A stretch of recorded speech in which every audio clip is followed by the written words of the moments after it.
And welcome to the Krueg Show, Super Bowl Sunday, Super Bowl 57 in the books. And we're going to get it rolling for you on the Krueg Show on this Sunday night. What a game. What a game that was. The Krueg Show brought to you by Pig and a Pickle. Check them out. 2 locations. They're in Port Madera, 7 days a week. They're open in Marin County. They're also in Emeryville in the Emeryville Public Marketplace. Check out the great barbecue of Pig and a Pickle, the proud title sponsor of the Krueg Show. All right, Ryan, Dan will be along. Cyrus may even join us in a bit. But first, we start off with Jordan Elliott from Niners Nation. Niners, of course, were Niner fans very, bitter about not being in this game. Probably a lot of them were rooting against Philadelphia. I know I was. I bet against Philadelphia today, so I enjoyed this one. But the Chiefs win a shootout, 38-35. And Patrick Mahomes and Kansas City's offense scored on every possession of the second half. And Andy Reid, if he decides to ride into the sunset, he rides off as one of the great coaches in NFL history, and definitely leaving on the top if he decides to call it quits. People would say it's crazy for Reid to bail with Mahomes in his prime, but Reid's been doing it a long time, so who knows? But Jordan, what'd you think? That was an exciting football game. I would say that's right there with some of the greatest Super Bowls I think I've ever seen. I'm always partial to Super Bowl 23 because that was Montana finding Taylor in the back of the end zone. There have been a lot of really good ones since then.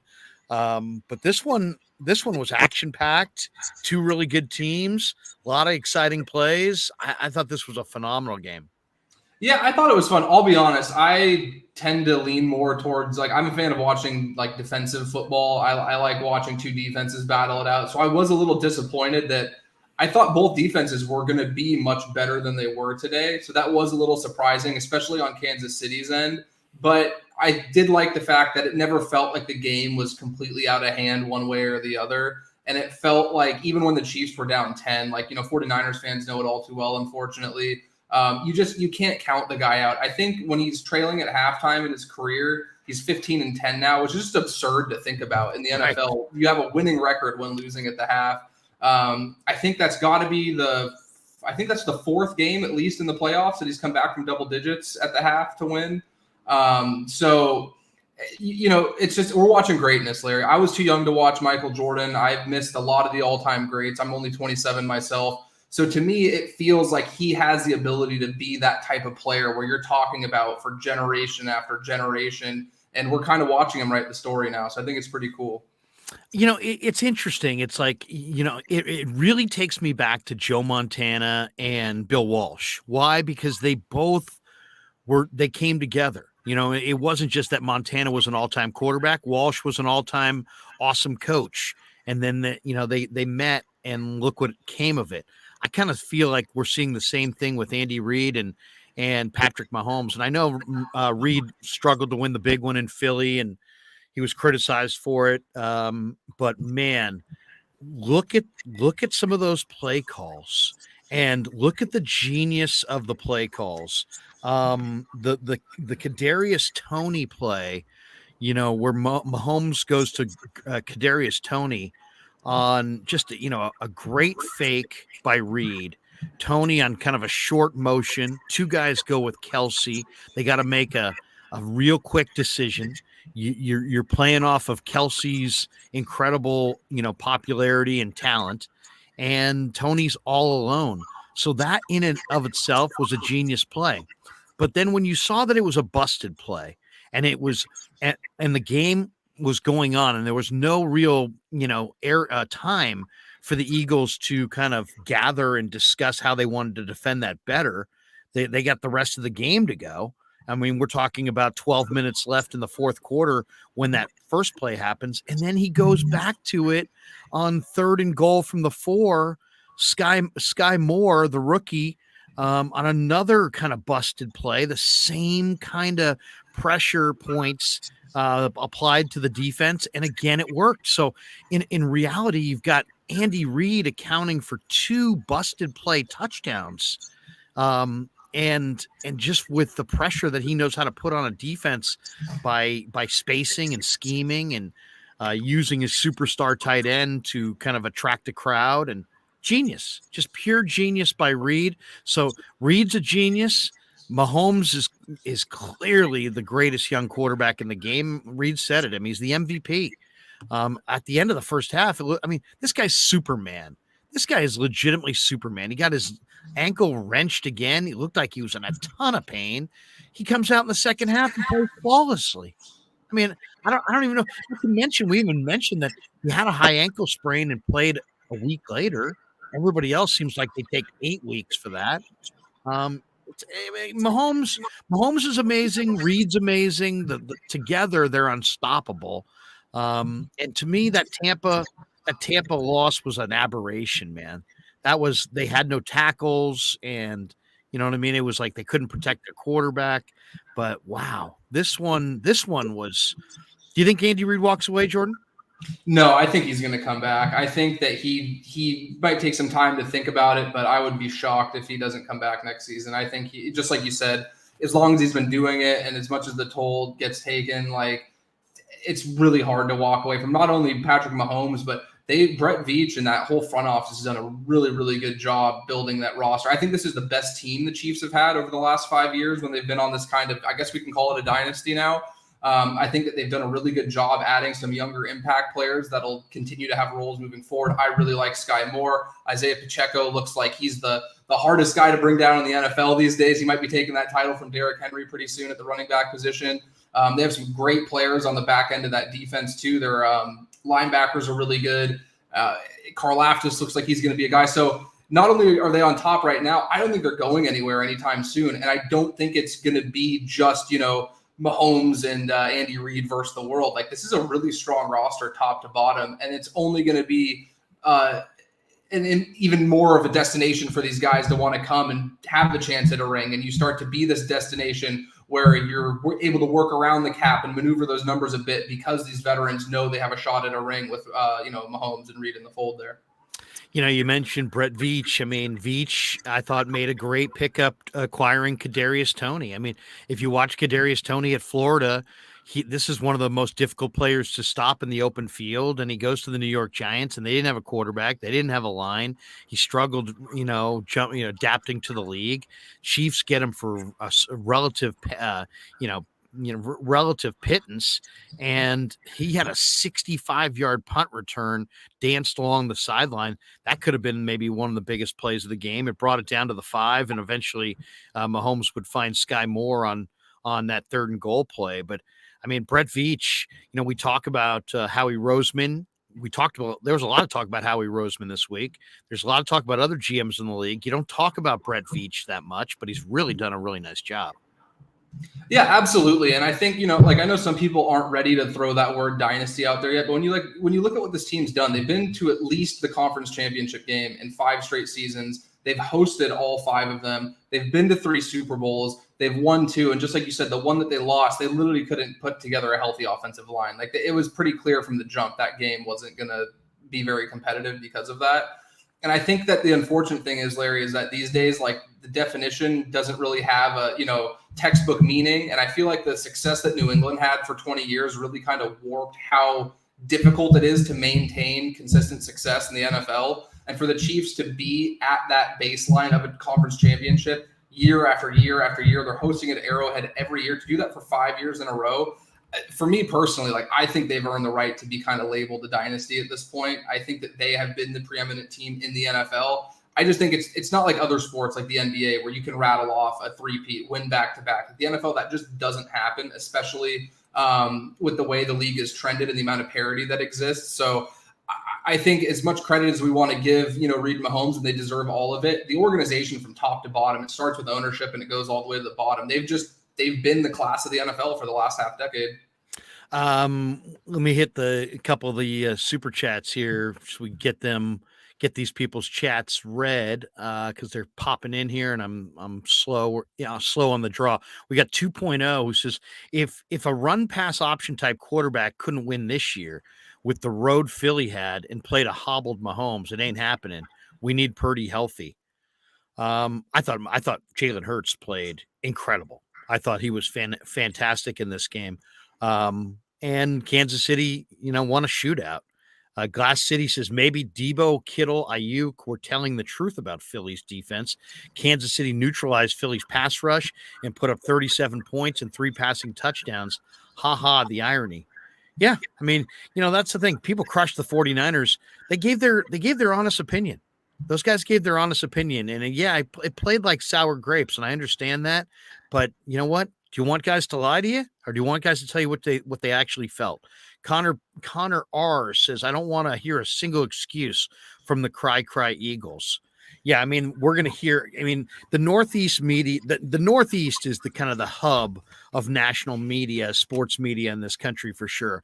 And that despite the greatness of Mahomes, the incredible comeback, the greatness of Reid, the greatness in this game of Nick Bolton and the Chiefs defense, they're going to be talking about the 3rd and 8 play from the 15-yard line where Mahomes threw incomplete to Schuster, and they called a penalty as for a defensive holding on James Bradbury, who's had one of the greatest years, probably had the greatest year of his career.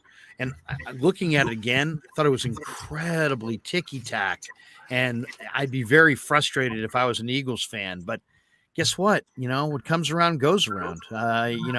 You got last week, 2 weeks ago, you got the benefit of a bad call, and today you're on the other side of things. So how does it feel?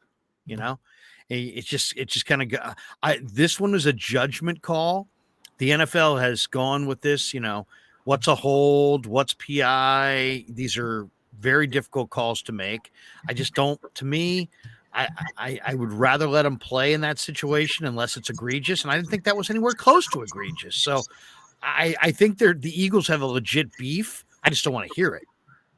Yeah, absolutely. And that's the point it's gotten to, where it's like, when those things went their way last week, it was like, hey, like take the loss, take it on the chin and, move on with your life. And, it's never fun to end your season wondering what if. And at the same time, I know a lot of 49ers fans don't have empathy for the Eagles. I can empathize with the fact that there are a lot of Eagles fans who are always going to sit and wonder what if. And, even if they get the stop there, they have a minute and a half to go down the field. Who knows how it's going to play out? And the reality is you'll never know. But maybe now, to those Eagles fans that were, a little overbearing the last couple weeks and talked about taking losses with dignity and with grace and all that, you can understand how 49ers felt, where they will always wonder about that NFC Championship game and what could have been if the 49ers had a healthy quarterback in that game. So it's almost like coming full circle, Larry, where it's like, there was this 2-week period of just kind of, a lot of trash talking going back and forth. And it's like, I don't want to say it's poetic justice, because I don't want to see any football game end that way. But I do think that it is kind of, I don't know if ironic's the right word, that this is how Philly's season ends as well, where they're going to always be left wondering what happens if that flag doesn't get thrown? What happens if we force that field goal attempt and we're only down 3 with the ball and that much time left? So, I empathize for the Eagles fans who won with pride and are now having to lose with grace. But I think there's a large portion of that fan base that definitely are eating their words now, and they're having to walk a mile in the 49ers fans' shoe. And I just think that there's something very poetic about all of that. Yeah, no, seriously. After watching some of those scenes of Niner fans walking into the link last week and the hate that they got from Eagles fans, there's something really satisfying about this one for sure. 2.0 says Hurts played well, but wasn't even winning a shootout versus Mahomes. Also had the biggest mistake of the game with that fumble. We need Purdy. Yeah, there's no question. Hurts had a huge fumble there, and heck, Nick Bolton might have secured the MVP if he had gotten that second defensive touchdown as well. But yeah, that one was definitely on Hurts. Let me ask you this, Jordan, and this is another topic I'm sure Eagles fans don't want to hear, but are the Eagles kind of a one-year wonder? And the reason I say that, Sirianni's obviously a young coach. They got 2 number ones. Howie Roseman's a young GM. So like the structure is there. Hurts is a young starting quarterback, but I'm looking at the free agent list. They got about a dozen starters, or a dozen either starters or key contributors for them that are free agents. Fletcher Cox, Robert Quinn, Brandon Graham, Javon Hargrave, Jason Kelsey, James Bradbury, Isaac Suomalo, Kazir White. These are all starters. TJ Edwards, Boston Scott, Miles Sanders, Chauncey Gardner-Johnson, Gardner Minshew, Marcus Epps. They're all free agents. I don't know where Philly is on the cap, but that's a boatload of free agents. I got to think there's going to be a ton of turnover. I think they're probably still the team to beat in that division going forward, but their window, I think, it may have to be at least discussed. Was this like a one-shot deal for them, and then now they're going to backslide because so many guys could be departing? So I think it depends like what you define one-year wonder as, right? Like if it's being a true Super Bowl contender, yeah, I think that it's going to be really hard to find that success next year. I'm with you. I think they can still compete in the NFC East. I think they're still a team that has a great shot at making the playoffs. But the problem is that they're kind of stuck in this window where they do have the young talent like Jalen Hurts and Devonta Smith and AJ Brown. And they're also a team that's full of these veteran guys who are kind of, on the back nine, and Jason Kelsey and Brandon Graham and Fletcher Cox and some of those other guys where they've been around a long time and they know how hard it is to get to this stage. And I'm not trying to take away anything from that Eagles team because I think they were very talented. But I think if you look at it objectively, it's going to be really hard to see a path that's easier than having 2 home games against Daniel Jones and the Giants, who were probably a year early on their rebuild, and a 49ers team that literally didn't have a quarterback that was capable of throwing the ball past the line of scrimmage for the majority of that game. So, it's very difficult to get back to that stage, even with a young team that you do have flexibility with cap space. The one thing I do think the Eagles have going for them is they have that. I think they're picking like 5th or 6th or so. I know they're picking top 10 because of that Saints pick from the trade they made last year. So they do have the ability to reload a bit, a little bit here, and they do have that young talent.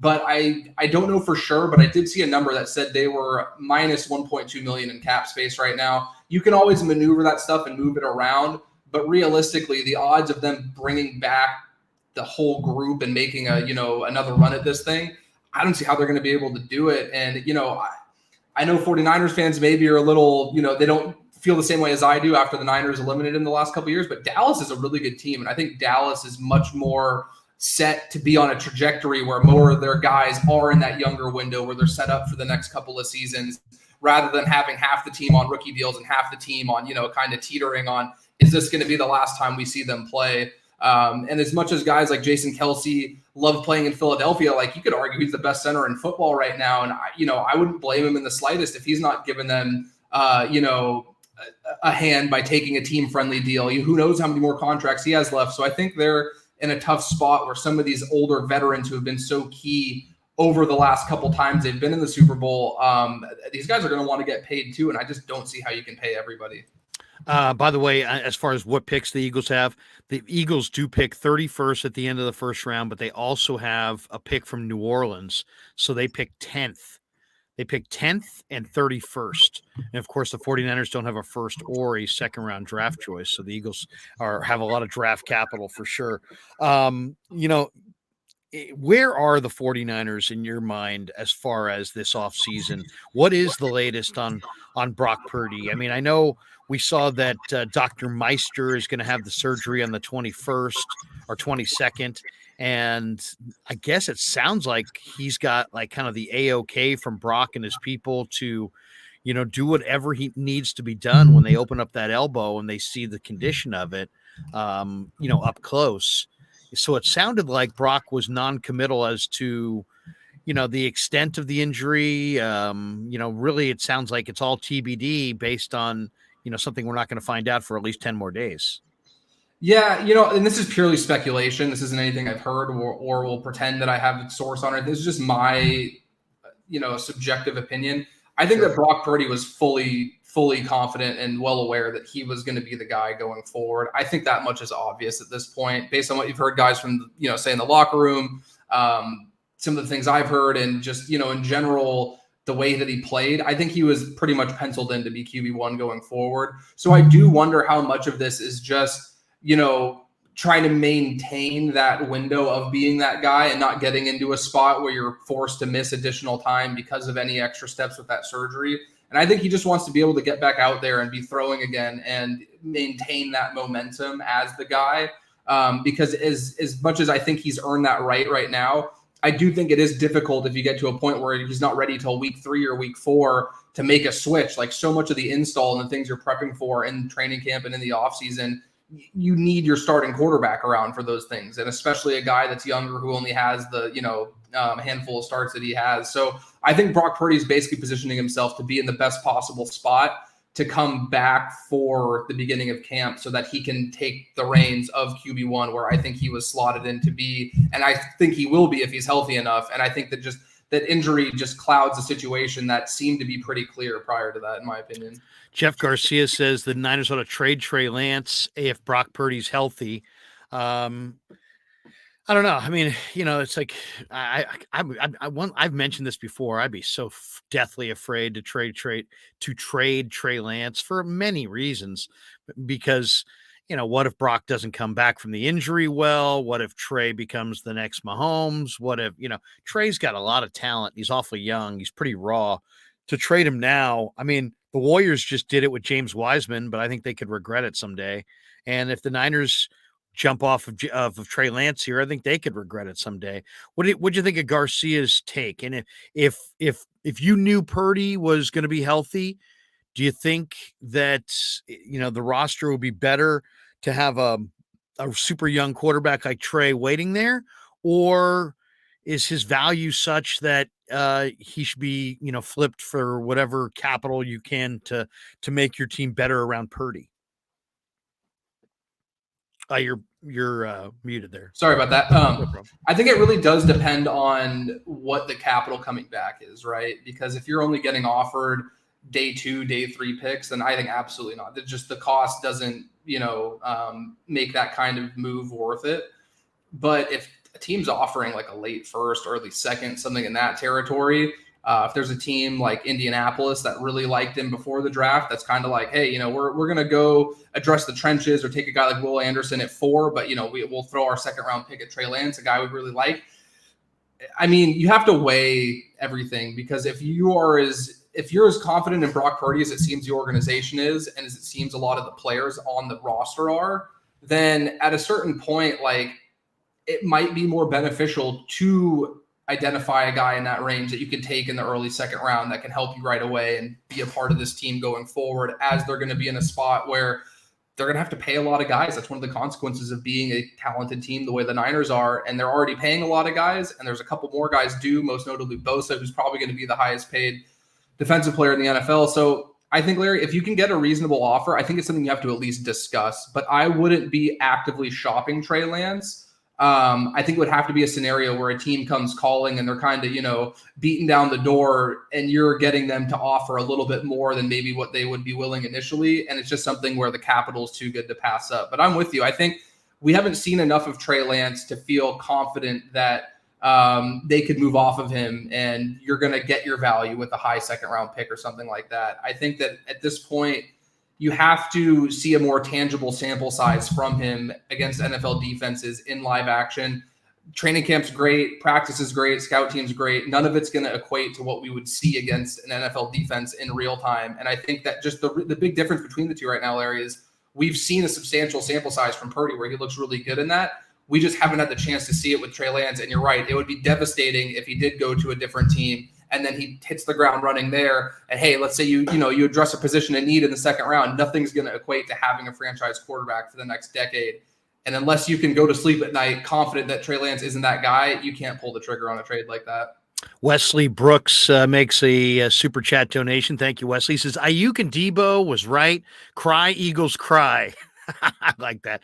I think Niners beat them with a healthy Purdy. Congrats, Mahomes. Bang, bang, Niner gang.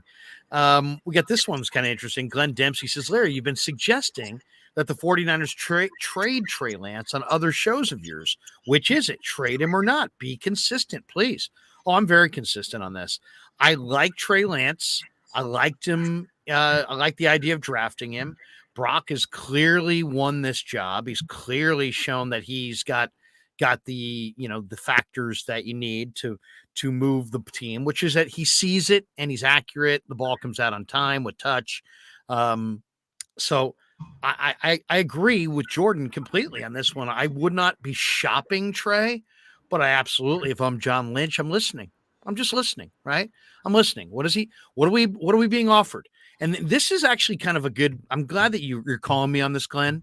And Rye jumps in. What's up, Rye? How you doing, man? Oh, We were just talking about Trey Lance a little bit here for a second, but I'm consistent on Trey. I like Trey, and I really think he's going to be a phenomenal quarterback. But I think it's going to take some time, and I don't think the 49er timeline or the 49er fan timeline or the 49er coaches timeline or locker room timeline jives with the patience that Trey needs. So I think it's incumbent to listen to what other teams say. Now, you got to have an idea in your head of what it would take to actually do it as opposed to not. So I'll give you an example. Tennessee Titans come knocking. And there's a lot of conjecture about this because Rand Carthon was here and Malik Willis and Ryan Tannehill are not the answer there. So if they came knocking, what do I need to move Trey Lance? I need a first round draft choice. I need the 11th pick overall. And they may not want to offer that. They probably don't want to offer that. But they finished 7-10. They lost 7 in a row to finish their year. They don't have the quarterback of the future on their roster, and Vrabel doesn't have forever. So, they need to find a quarterback. And maybe if they think Trey's their guy, I'd make this trade. But I'd probably want that 11th pick, and I'd probably want like that Auburn corner that they took in the second or third round a year or two ago, McCready. I'd probably want him too. Give me McCready, give me that first round pick. And if that's too rich for you, fine.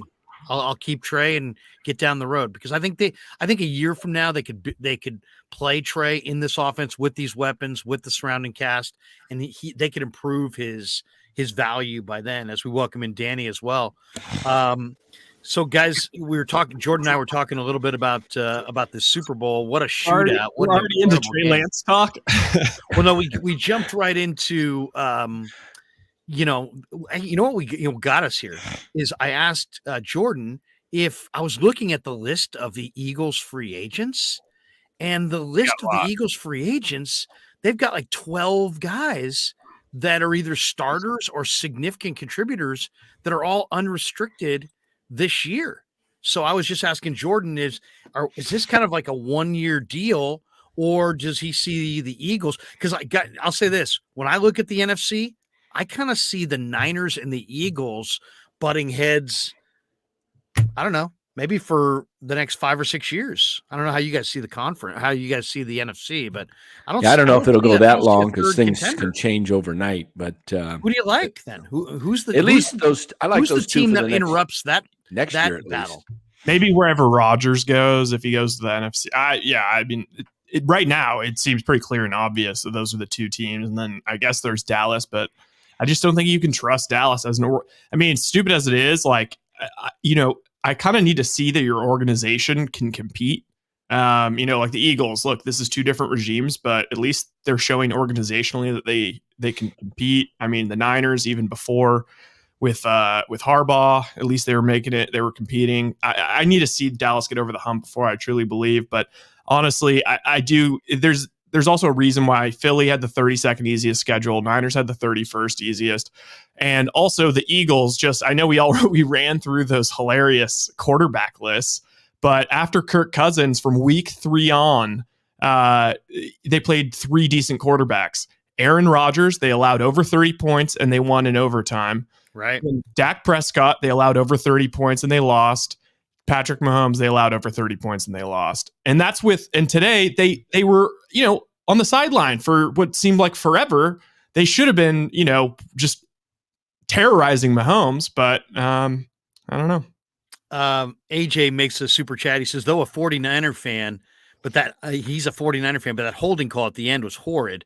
Refereeing has been down this year. Totally. Our defense was better than the Chiefs for sure. There's no question. I think you don't make that call unless it's really egregious. Like the I thought it was Saints, Rams. That was a terrible. That was a very ticky tack call. Yeah, don't let the game end on that because you ruined a really possible, unbelievable finish if the Eagles had a chance to go down and either tie it and send it into overtime, or get the winning TD. Pereira trying to stop Greg Olsen in his tracks as Greg Olsen started going down oh man, you just hate to see a call like that and such a great game like this. And Pereira's like, well, I think. Yeah, what's that all about? And then it was just the same thing. I mean, Olsen's a offensive player. If anything, he would be like, oh yeah, you got to call that. Earlier in the game. I mean, it was kind of like Ward. The other thing in this game, guys, that jumped out, and it wasn't just this game. It's really something I wanted to ask Jordan and you guys about. As far as going forward, I think that what the Eagles, if you win, they copy you, right? So if you go for it a lot on fourth down and you win, teams are going to start going for it on fourth down. I think that QB sneak where it's really just the rugby scrum is maybe one of the most unstoppable plays I've seen in recent history. In a lot of ways, it is kind of like the fridge or Guy McIntyre in the backfield. It's the same kind of concept of just mass force. But do you think that either teams will copy this and this will become the short yardage play du jour, where it's just quarterback comes up and everybody just pushes the quarterback and it's just a gigantic scrum, a rugby scrum? Or do you think they'll have rules changes to ensure that it doesn't get copied? Because to me, it seems like easily the most effective. I mean, look what the Eagles were this year on quarterback sneaks. And Jordan, look how well it worked in this game. I mean, and in the playoffs, it just seems like, are we going to see you can other do to teams change copy it, though, this? because it's a legal formation. It's a great play. It's a great play, but is it unique to Philly because they've got a strong-legged quarterback who, can squat a ton of weight and almost, act like a running back, and other quarterbacks couldn't do this? I think it seems almost unstoppable. Yeah, I don't know if I'd want Lamar Jackson doing it. I mean, he's, you take a good hit there somewhere, but I don't know. I mean, Hurts is just so strong, and he's such a runner that it makes perfect sense. I mean, Jimmy's great at a QB sneak too, but Purdy was not quite as good as Jimmy. So I don't know.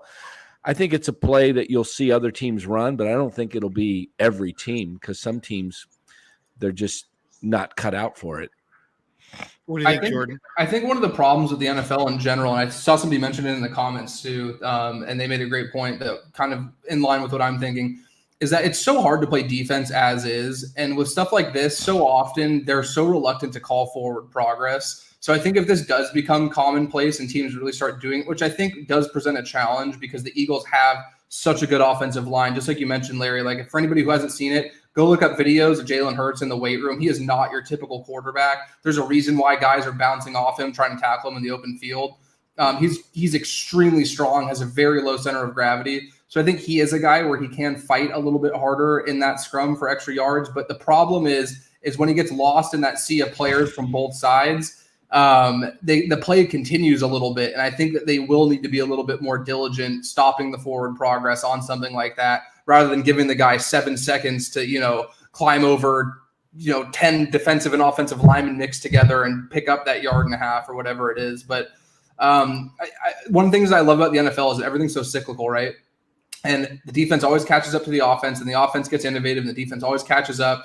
So somebody's going to find a way to stop it. I don't know how soon that will be, but eventually they're going to have to switch up and do something different, which is why I think you can never go wrong with that Brady, Garoppolo, just kind of classic quarterback sneak, because I think so much of that just comes down to timing. It's not really, a schematic thing in my eyes. It was just those guys were so good at timing those snaps perfectly that they were able to get, the short yardage they needed to pick up. So I would be shocked if we see this like evolution of that, line up 3 guys right behind the quarterback and basically shove them over the line to gain. And I don't know how many quarterbacks are going to be as willing as Jalen Hurts has been to do that. I think that that's something that puts them at great, bodily risk. And I don't think that there's many guys built like Jalen Hurts that are going to be willing to take that punishment. Actually, I think Jason Poe I feel like Jason Poe should be in the lab learning this, because if he's going to play center at all, even just bring him in for the fourth, for the sneaks. Like, the guy's so small. He is such pad level. That was the other thing that stands out is Jason Kelce lists 6'3". He seems like he's less than 6'3", and he's able to get so freaking low. And then same with their guards. I think they're both, listed 6'4", probably a little less than that.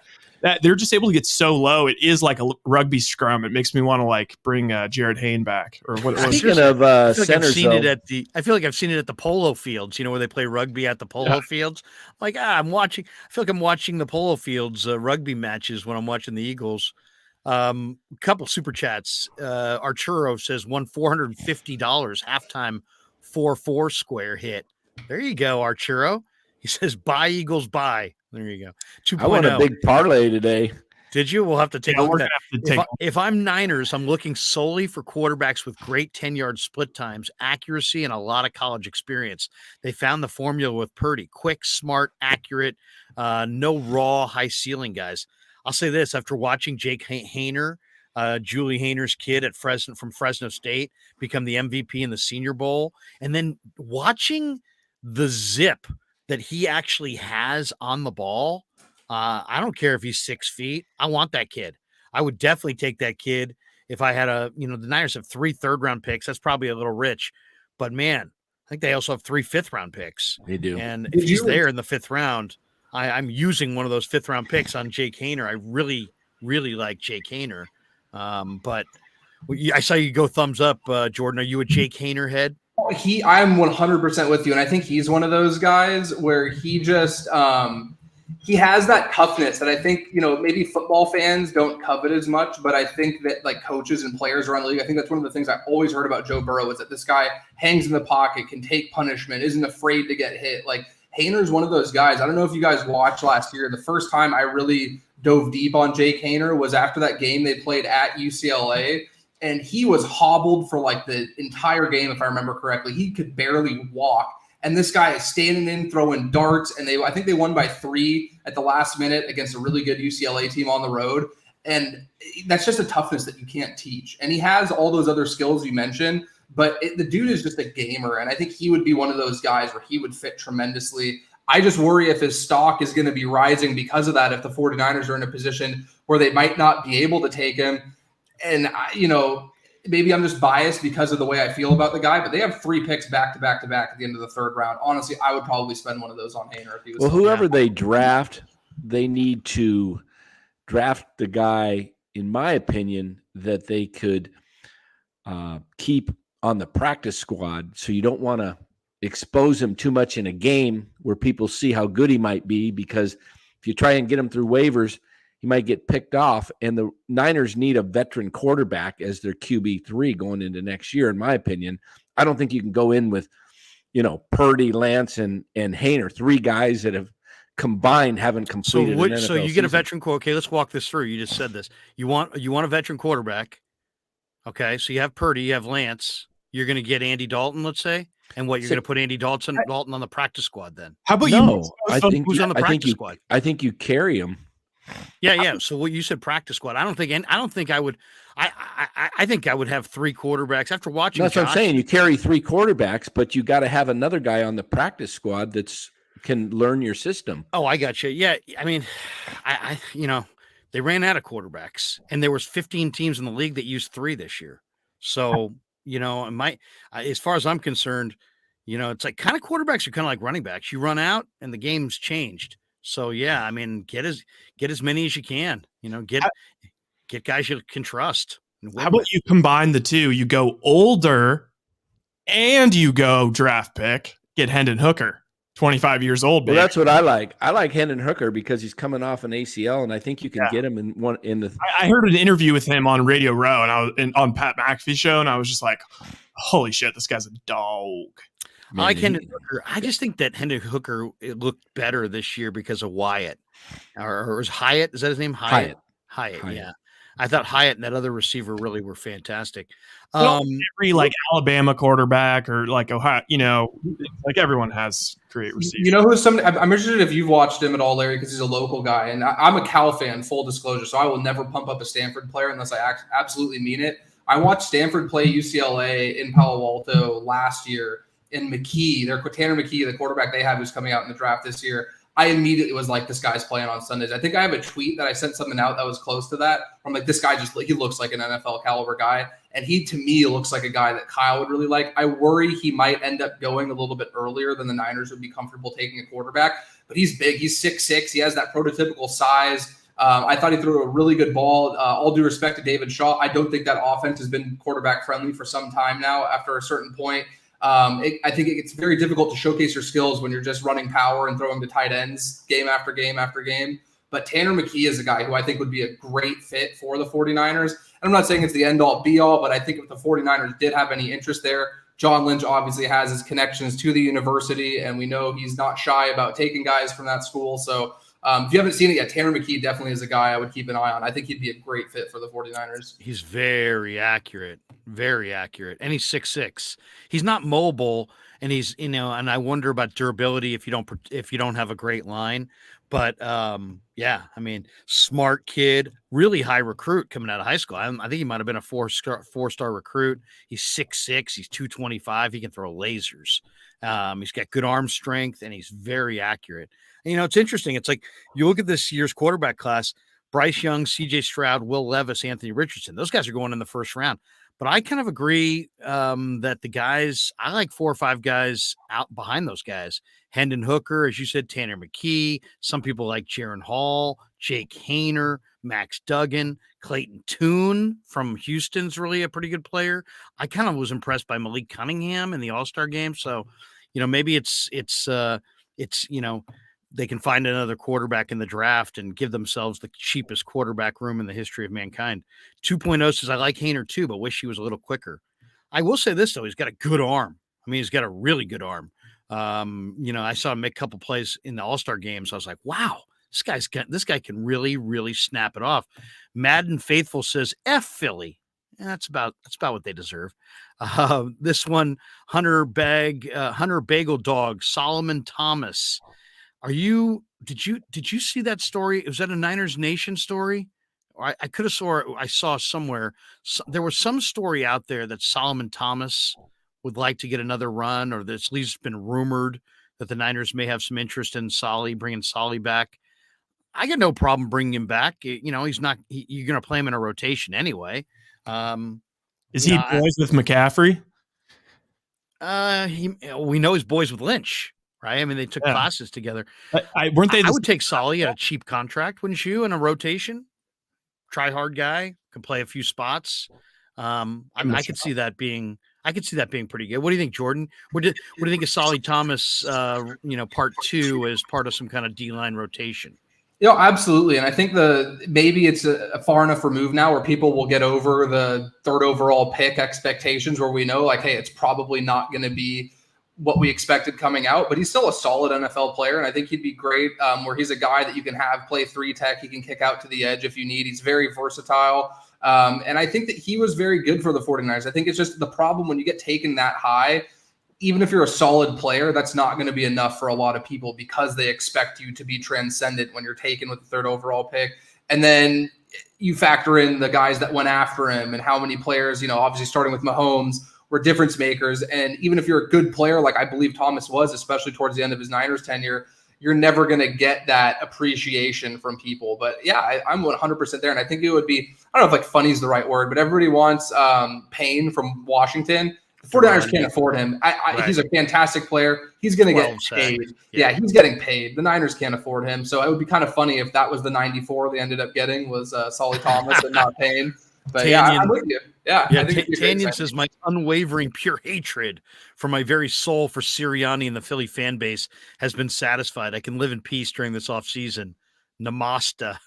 Yeah, no, it turned out really, because we haven't even really talked about the game that much since we got here. But I said on the program last night that it's weird. Obviously, like Philly pissed me off a lot. But just over the course of these 2 weeks, it started to hurt less. And then I started like weirdly being like, I don't know if I want Mahomes to win another Super Bowl just because, I don't know. I kind of like the narrative that like, yes, he is the best quarterback in the league, but also he was prior to this, 2 touchdowns, 4 interceptions in his previous 2. Really wasn't all that great in the 49ers Super Bowl outside of that, 3rd and 15 to Tyreek crazy play where there was a lot of holding going on. And then also, and then he lost to Brady. So I was and I thought Joe Burrow outplayed him. And then surprisingly tonight, I think Jalen Hurts outplayed him too, but Mahomes was great. Although I did cash that 6-1. If anyone followed me, I did. That's right. 6-1 Joe Burrow to lead the playoffs in passing yards. Mahomes all Mahomes needed was 200 yards, 187, I believe. But yeah. What was your guys' picks on this game? I went last night when we were talking about it. I'm like, I went 35-31 Chiefs. And then I told the audience last night, I'm going to take the Chiefs on the teaser to the under, or to the over, I should say. And cause I thought it was going to be a shootout. And I cashed, but I didn't make tons of money on it, but I cashed. What did you guys think? What was your prediction going in? Oh my and God. did you hit any props? Yes. Well, I'll go first because I've got to save Dan for last because Dan's was actually insane. I think we all made money tonight, which is just a great feeling. So I managed to thread the needle with these. I don't know how these all three work together, but somehow they all ended up hitting. So I had the Burrow thing, the 6-1 on the Burrow to essentially Mahomes to have under 200. I thought he'd have to get hurt for it to happen, but somehow managed to happen. And then probably because of that run back, to be honest. And then I had Eagles. My biggest bet was Eagles first half, just because they've been so fantastic in the first half this year. What was the spread? It was -1.5. And which is weird because that was also the game line. But the Chiefs also in these big games tend to fall behind. But so I did that as a big bet, which was good. And then I did another like half that size bet. This was another long shot, 6-1, Eagles to be leading at halftime, Chiefs to win the game. So that also hit, which was freaking awesome. So I'm just like a pretty happy little boy. And Dan's is just going to blow us out of the water. It's pretty crazy. Go ahead, Danny. What was it? What'd you have? Well, almost all hit in the first half. That's all hit in the first. I did a six leg same game parlay, and I would have bet more, but I only had 55 left in my account, and it was just before kickoff, and I was like, crap, so I just hit it, and then it was like I tried to replay it, but I didn't get money in time. But I had Kelsey and Hurts anytime touchdowns, and they got that on their first drives. I had over 13.5 points for the Eagles in the first half. Philadelphia -1.5 in the first half. Jalen Hurts to get 50 yards rushing, and Jalen Hurts 200 yards passing. It was +1646. And just popped me at a granddaddy. Yeah. Nice. Yeah. Jordan, are you a wagerer or not really? I passed this week. I'm still a little bitter. I was in Vegas for the Pro Bowl last week, and the Warriors killed one of my parlays with that game in Minnesota. So I took a little break from gambling, but I'm living vicariously through you gentlemen. I always love hearing a good same team or same game parlay hitting like that. I didn't bet on the game because I feel like I'm so what's the word? I'm kind of after watching the Niners and then just how they got jobbed on that non-catch, and then I just feel like the league sometimes, I don't know, I just come out and say it. I feel like sometimes they push a narrative, and I feel like they want Mahomes to be the new Brady. Hashtag NFL rigged. I just didn't think Mahomes and Reid would lose another Super Bowl together. I look at them as the Montana Walsh combo of today. They're both awesome. Heck, look at Andy Reid. His offense scored every possession in the second half. He got touchdowns on two incredibly well-designed, busted plays. He ran it back after he saw that the Eagles didn't defend it the first time. He ran it back 15 minutes 15 minutes later of real time. I mean, that was ballsy. I loved Reid's play calls. I mean, I think he's genius. I got to ask you guys, though, because I think there was something that came up in this game that makes me a little nervous. The Niners built, and their philosophy is to build their defense around their line. And you just saw one of the greatest defensive lines in our lifetime, really. I mean, the Eagles had 70 sacks. Where was Hassan Reddick today? Nowhere. Neutralized. Where was the Eagles pass rush today? They got no sacks, 0. And I'm just kind of wondering, we've seen Brady do it. We've seen Breeze do it. Now we saw Mahomes do it. It's like, if you want to take a team that puts all their money into their defensive line and you want to neutralize that line, you can. And it seems somewhat easy. And now I think it's easier said than done. It looked easy, but what do you think about, like if you were to invest all your resources in a particular part of the field right now, outside of quarterback, would you feel comfortable investing it so much in a defensive line when we just watch Mahomes go up against an Eagles defense that has 70 sacks, like third most all time, and they got 0 tonight? It's all because the ball came out quick. I'll let Jordan answer that one. What do you think, Jordan? You're an X's and O's guy. I mean, you know the trends. I mean, is pass rush no longer the ideal way to build a football team defensively? I lean a little bit heavily towards coverage being a priority over pass rush at this point. And I think that it's really hard because the 49ers have obviously had a ton of success having that good D-line. Kosarek's the best in the business in my eyes. But the problem that I think happens is that, there's always the saying, like, holding happens on every play, right? But I think in these big moments, it's a lot easier for an offensive line to get away with some things that are going to be advantageous for them. I'm always happy to be corrected if I don't understand things. I'm still weeks later struggling to understand what Lane Johnson is doing. That is not the same as what seems to be a textbook false start every time the ball snap. And little things like that, where I just think like it's a little bit easier to cater an advantage towards an offensive line in these big games. And they're going to be reluctant to throw holding flags. Ultimately we've seen units where the pass rush may not be great, but the secondary is so strong that you're eventually going to have these quarterbacks holding the ball long enough for what maybe isn't viewed as an elite pass rushing group to still get home. And like, if you're a team like the 49ers, I think the big advantage you have over most teams is that you have an insanely athletic linebacker room that's able to kind of eat the middle of the field. And so I think with the 49ers, that pass rush has looked a lot better just because so much of that quick hitting stuff gets taken away by the Dre Greenlaws, Fred Warners, Azeez Al-Shairs. But with a lot of teams, they don't have that luxury. And I think with Philly, you saw today, as good as the pass rush is, their biggest weakness probably on paper was that linebacking core. And when you don't have the athleticism, both horizontally and vertically, that the Niners have at that position, I think it's really difficult to counter that quick passing game that the Chiefs had a lot of success with. So I'm shifting towards being more coverage oriented. And I think that's the way that is the best to build. I also think it's harder to identify NFL players in the secondary than it is guys in the trenches. So in the long run, it's a better strategy, but I also think it's a harder goal to attain when you're drafting and building your team that way. What do you guys think? They say, games are always won in the trenches. And today the Chiefs offensive line won that game for Kansas City. Tremendous job. As I look back at, if I recall the Niners offensive line in the 80s when they won 88, 89, it was the guards were Sapolo and Guy McIntyre. They had Randy Cross and Bubba Paris and Harris Barton. And they were a mainstay for several years. And that offensive line, they go up against Lawrence Taylor and, Barton would shut him down many times, neutralize him. I don't know why the Niners offensive line under Kyle has seemed to kind of just shuffle guys. It's so many different guys, and they don't have a main.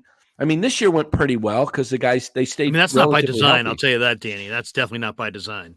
I know they stayed healthy this year, but I want some bruisers up there all on both sides. I mean, the left side was solid. I mean, the left side is very solid going forward with Banks and Williams, but the right side, it's kind of like, okay, you got Burford, and then who's playing right tackle? Is it Burford? Is it somebody else? Are they bringing McGlinchey back? Who's the center? I think they're going to let McGlinchey walk. I think the Bears, who have $100 million of cap room, are going to throw him an offer, and he'll take it. Yeah, he may. I mean, I don't think too rich for their blood at this point. I just don't. One of the things I noticed, I was watching the game, and I've had this gripe with the center because I watched it today. Kelsey for the Eagles snaps that ball back quick. And Brendel, the ball just floats back. Well, that's 2-3 tenths of a second. That's huge.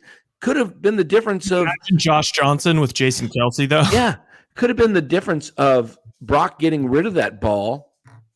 I mean, well, that play probably was I think he was under center because it was a play action. But I'm just joking. Yeah, but many times. Brendel's ball is just wobbly. Did you see? You know Get who I the thought ball was back. the biggest surprise of the game to me today was how bad Creed Humphrey was snapping to Mahomes. Oh, in the Did dirt you see or the ice? how many times it was like, at Mahomes' toes? And Yeah. I mean, there was like several Creed. I mean, he had a rough game snapping the ball.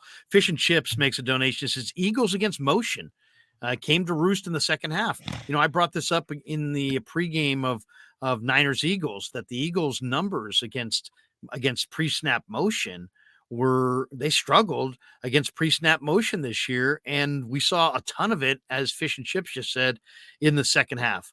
One guy that sometimes when you watch the best that play, whether it's the NBA Finals, the World Series, in this case the Super Bowl, you'll see guys that on the biggest stage rise up and play huge.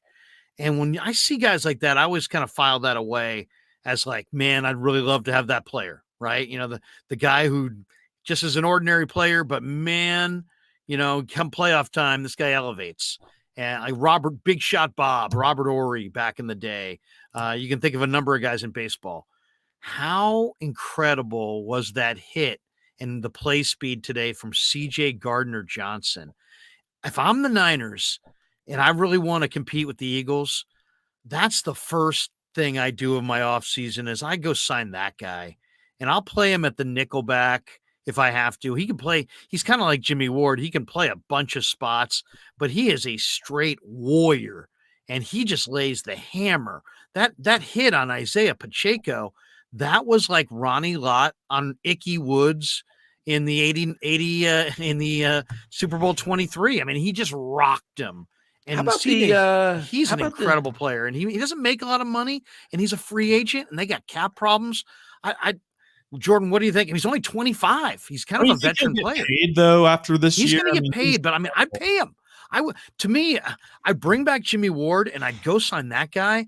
And if you start your defensive backfield next year with what you got, and you could somehow bring back Jimmy and bring in a C.J. Gardner-Johnson, as far as I'm concerned, you're pretty much there. I mean, you definitely could use a little bit more depth, but that was an amazing. That was a great hit. That was one of them. He put it right in the hit. right on the right side of the chest. But one hit hit that was never saw really a replay. They didn't, but it looked like the play where Devontae got knocked out of bounds was a helmet to helmet. I mean, they just there was a couple him. helmet to helmets in this game. Why did they? I mean, what? How do you miss that? How do you stinking miss that in an age of player safety? It's not. If they're not missing it, they're just looking away from it. They're not missing it because you're right. I mean, it's there for everybody to see. I mean, what if Devontae was knocked out if he got a concussion that early in the game? I mean, it was a straight helmet to helmet, full speed. Yeah, that's Pierre. Yeah, okay. What do you think? What do you think, Jordan, about C.J. Gardner-Johnson? Is Rye right? I mean, is his price tag going to be crazy? Because if you look at him this year, he doesn't make anything. I think he's making like $826,000 this year. I think that he will have a pretty steep market. I think that's why New Orleans moved him when they did, just because they knew they weren't going to be able to bring him back, which is like, I'm of the belief, you can always work around the cap, but eventually that stuff's going to catch up to you. And I think he was just one of the casualties that they had of pushing money back for as long as they did. So I definitely think there's going to be a market there. I do if it's me personally, if I'm going to spend that kind of money on a safety, the guy I would target is Jesse Bates on the Bengals. I definitely think he's somebody that you could coverage player. Yeah, a little bit more reliable, I think, in that regard. But Gardner-Johnson's been really good there too. So it's not to say that he can't do it either. But I just think that they need to find a guy. If they're going to let Jimmy Ward walk, you need to find a guy that can do a lot of the things he can do and can spin down, match up with match up with tight ends, match up with slot receivers. And they have an all-pro in Talanoa now. So it's like, to me, I would want to have that balance where you have a guy like Hufanga who can get down in the box, who plays very aggressively downhill, has these great instincts, but maybe still has some work to do when it comes to being left on an island on the back end. I think they need to make sure that they get a guy who has that ability. And not to say, again, that Gardner-Johnson can't do it, but if I'm going to spend that money, I know Bates can do it, and he's only 25. I would definitely put my money towards a player like that if it was me. Amos from Green Bay is another guy. Like, he's a little bit older, but I think Amos is another guy. Adrian Amos, yeah. I agree, Jordan. The only I would either do I'd probably do that depending on the Chauncey Gardner price tag. But I know this is sacrilegious to say, but I just have a feeling Jimmy Ward is going to get paid really well. And I don't know if the Niners are going to end up paying him that. And if they let Jimmy Ward go, I wouldn't mind trying to just bring Mosley back. I mean, I'm sure they can get like a pretty good deal on Mosley just because he's coming back off injury. And I mean, he was phenomenal at the start of this year. And then honestly, Tayshaun Gibson was an unsung hero kind of this year, playing that safety position. No doubt. Next to Fonga. So hey, Jordan, I didn't realize you had to jump. Let me let you out and get on with your night. If if you're if we're still rolling, we'd love to have you back. If you're I know you got another commitment here, but if we're still in here in a bit, feel free to jump back in. We'd love to talk more with you, but thanks for stopping by. We appreciate it, man. Yeah, absolutely. Yeah, if you guys are still on, I'll hop right back in. I'll send you a message or something. But yeah, definitely. Jordan, are you? So do you like the Cal basketball team this year? I haven't been watching them too much. I watched early on, and I got very, very disgusted early. To be honest with you, I'm a Cal football guy, but Michigan State's my college basketball team. Okay. I'm a big fan of Cal basketball is like 3-20 or something. They started like 0-12 or something. I saw right. Something they're horrible. Glorified high school. Let's be honest. They're unserious, man. But football team's coming back this year. They need to move St. Mary's and St. Mary's basketball team to their facilities and move over here. I did win a nice live bet when I was in Vegas. I live bet St. Mary's when they were down to Gonzaga at the half because Gonzaga, for whatever reason, they cannot win in Moraga. And I was like, you know what? I'm gonna bet on St. Mary's. It was nice. It's all those live bets are always fun when you take a team that's trailing. So hey, dude, I know you got to jump, but I do want to say to you because I did see the video online. Your interview with Brian Burns. I thought you were gonna say the FIFA kick Vegas. No, I was gonna say from the Pro Bowl. When you had him talking about Steve Wilkes and he said, hey, man, to him, he basically said, hey, Steve Wilkes cares about us as people in addition to us as football players. I think that kind of reminded me similar to how the Niner defenders feel about D'Amico. So I do think that's a good fit. On your way out the door, you got a good sense of Wilkes being a good fit? Absolutely. So after I talked to Brian for about 5 minutes, and he was awesome, dude. I know it's unrealistic, but if there was ever a chance to get him in a 49ers uniform, he would just be a perfect fit and just could not have been a nicer guy. He's obviously extremely talented as well. But when he talked about the way that he felt valued as a person and he felt that Steve treated us as human beings as much as just football players, I thought that stood out. And the thing that really stood out to me too is that he really emphasizes the defensive front. And he talked about how important Steve values getting after the quarterback is, because his background is with defensive backs, which is another kind of twist. Saleh and D'Amico Ryans were both linebackers coaches. D'Amico obviously was a very talented linebacker. So this is the first D coordinator under Shanahan that's going to have that background at the NFL level, working as a position coach with the secondary. So I think that's very interesting. And when I asked Burns, I was like, is there something that maybe he did that you felt, put you in the best position to succeed? You're obviously one of the more talented edge rushers in the league. What's something maybe that Steve Wilkes did that made you be the best player you could be? And he basically said that before Wilkes got there, they had him dropping into coverage a lot. They're running a lot of fire zones and stuff like that, where they're having him sink out, be a hook defender. And he's like, man, when Steve got there, he let me just pin my ears back and get after the quarterback. He basically talked about how his job was very, it was tailored to his strengths there. When you think about Nick Bosa, obviously there's some correlation. The 49ers have the defensive player of the year, and the anchor of their defense is a pass rusher. So I think Steve Wilkes is going to be a guy where he understands that you can get very creative with the way you do things, but it seemed like talking to Burns, he's going to put guys in the best position to succeed at an individual level, and collectively that will make the 11 as a whole a lot better. So that was on Thursday. And I'll be honest, right after I got done with that interview, I wrote an article about it, and I had an article written up ready to go about them hiring him, because that to me I was like, all right, everything you're saying now is going to be music to Kyle Shanahan's ears, and I'm sure Steve Wilkes is going to be the guy, and it ended up working out great. So for whatever Brian Burns' input is worth, Steve Wilkes is going to be a great hire for the 49ers for sure. Sounds good. All right, man. Hey, well, if we're around, jump back in. If not, we'll talk to you down the road. Good to see you again, man. Thanks. You guys too. And congratulations on that parlay, Dan. It's always fun hitting the big ones like that. Oh, thanks. Yeah. I needed it. I've been like, for the last 2-3 weeks. That's never good. I'll All right, do all right, Jordan. We'll see you. Jordan Elliott, phenomenal. Check him out, Niners Nation. They do great stuff. We are about an hour and 5 minutes into this live stream. I jumped on about a half hour early. I know, Ryan, you set it for 8. That I was like, all good. You know what? The game ended. The game seemed like it ended a little sooner than I thought. It seemed like past Super Bowls ended. Okay, so it's set at 3:18. I think it started at like 3:45, and was it because all the running? I don't know what the heck was going on because my recollection was the game ends around 8:00. Yeah, it was the Andy Reid clock management. I think at the end, like the game, it just melted off. It went fast, and then the post game coverage was pretty quick too. Fox wasn't on that long. I know, it's very quick. We're going to get back to the super chats in just a second, but we do need to tell you that the Krueg Show title sponsor is Pig in a Pickle. Check them out online, pigandapickle.com on the web. They got 2 locations, Corte Madera in Marin County. They're open 7 days a week, and they're open Wednesday through Sunday in Emeryville.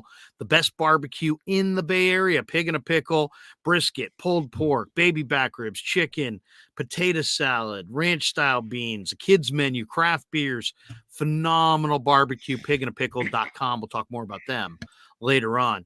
All right, let's hit the chat here. GTC Reels $4.99 says, Laird, did you see KC's second half use of sideline to sideline in the to stretch their D line? Yeah, we saw Pacheco get to the outside. Then they gashed him up the middle and on short throws. He's like GTC Reels, Kyle Shanahan, man. That's a little Kyle action there. I'll say this, man. Just watching Kansas City, what a draft choice they made with Isaiah Pacheco. Oh my God, he's 215 pounds. I thought he'd be the MVP today. They didn't give it to him quite enough, but man, he's big and really fast and really explosive. And obviously we learned today he can take a hit because CJ Gardner-Johnson lit him up. But you're right. They kind of ran to the edges, spread out Philly, and that Philly defense did not look very good in the second half of this game. Scotty B says Bosa's going to get 14.8% of the cap. Well, whatever it is, I mean, obviously he's the defensive player of the year in the league. He's worth it. Jeb USM 86 says those last 5 minutes of the game in the clock management from Andy Reid was masterclass. May seem like a bitter end to some, but that is how you ice a game. All right, guys, you jumped in the middle of the conversation, and we did start the entire 15-minute conversation up front all about the game, and then we kind of got into a few other things. So you guys jumped in, and we haven't really gotten into the game that much. One more super chat before we get it back into the game, and I want your guys' thoughts on it. Bruce R says Eagles won't be the same next year. They're going to lose their OC, Shane Steichen. Sounds like he's going to Indy.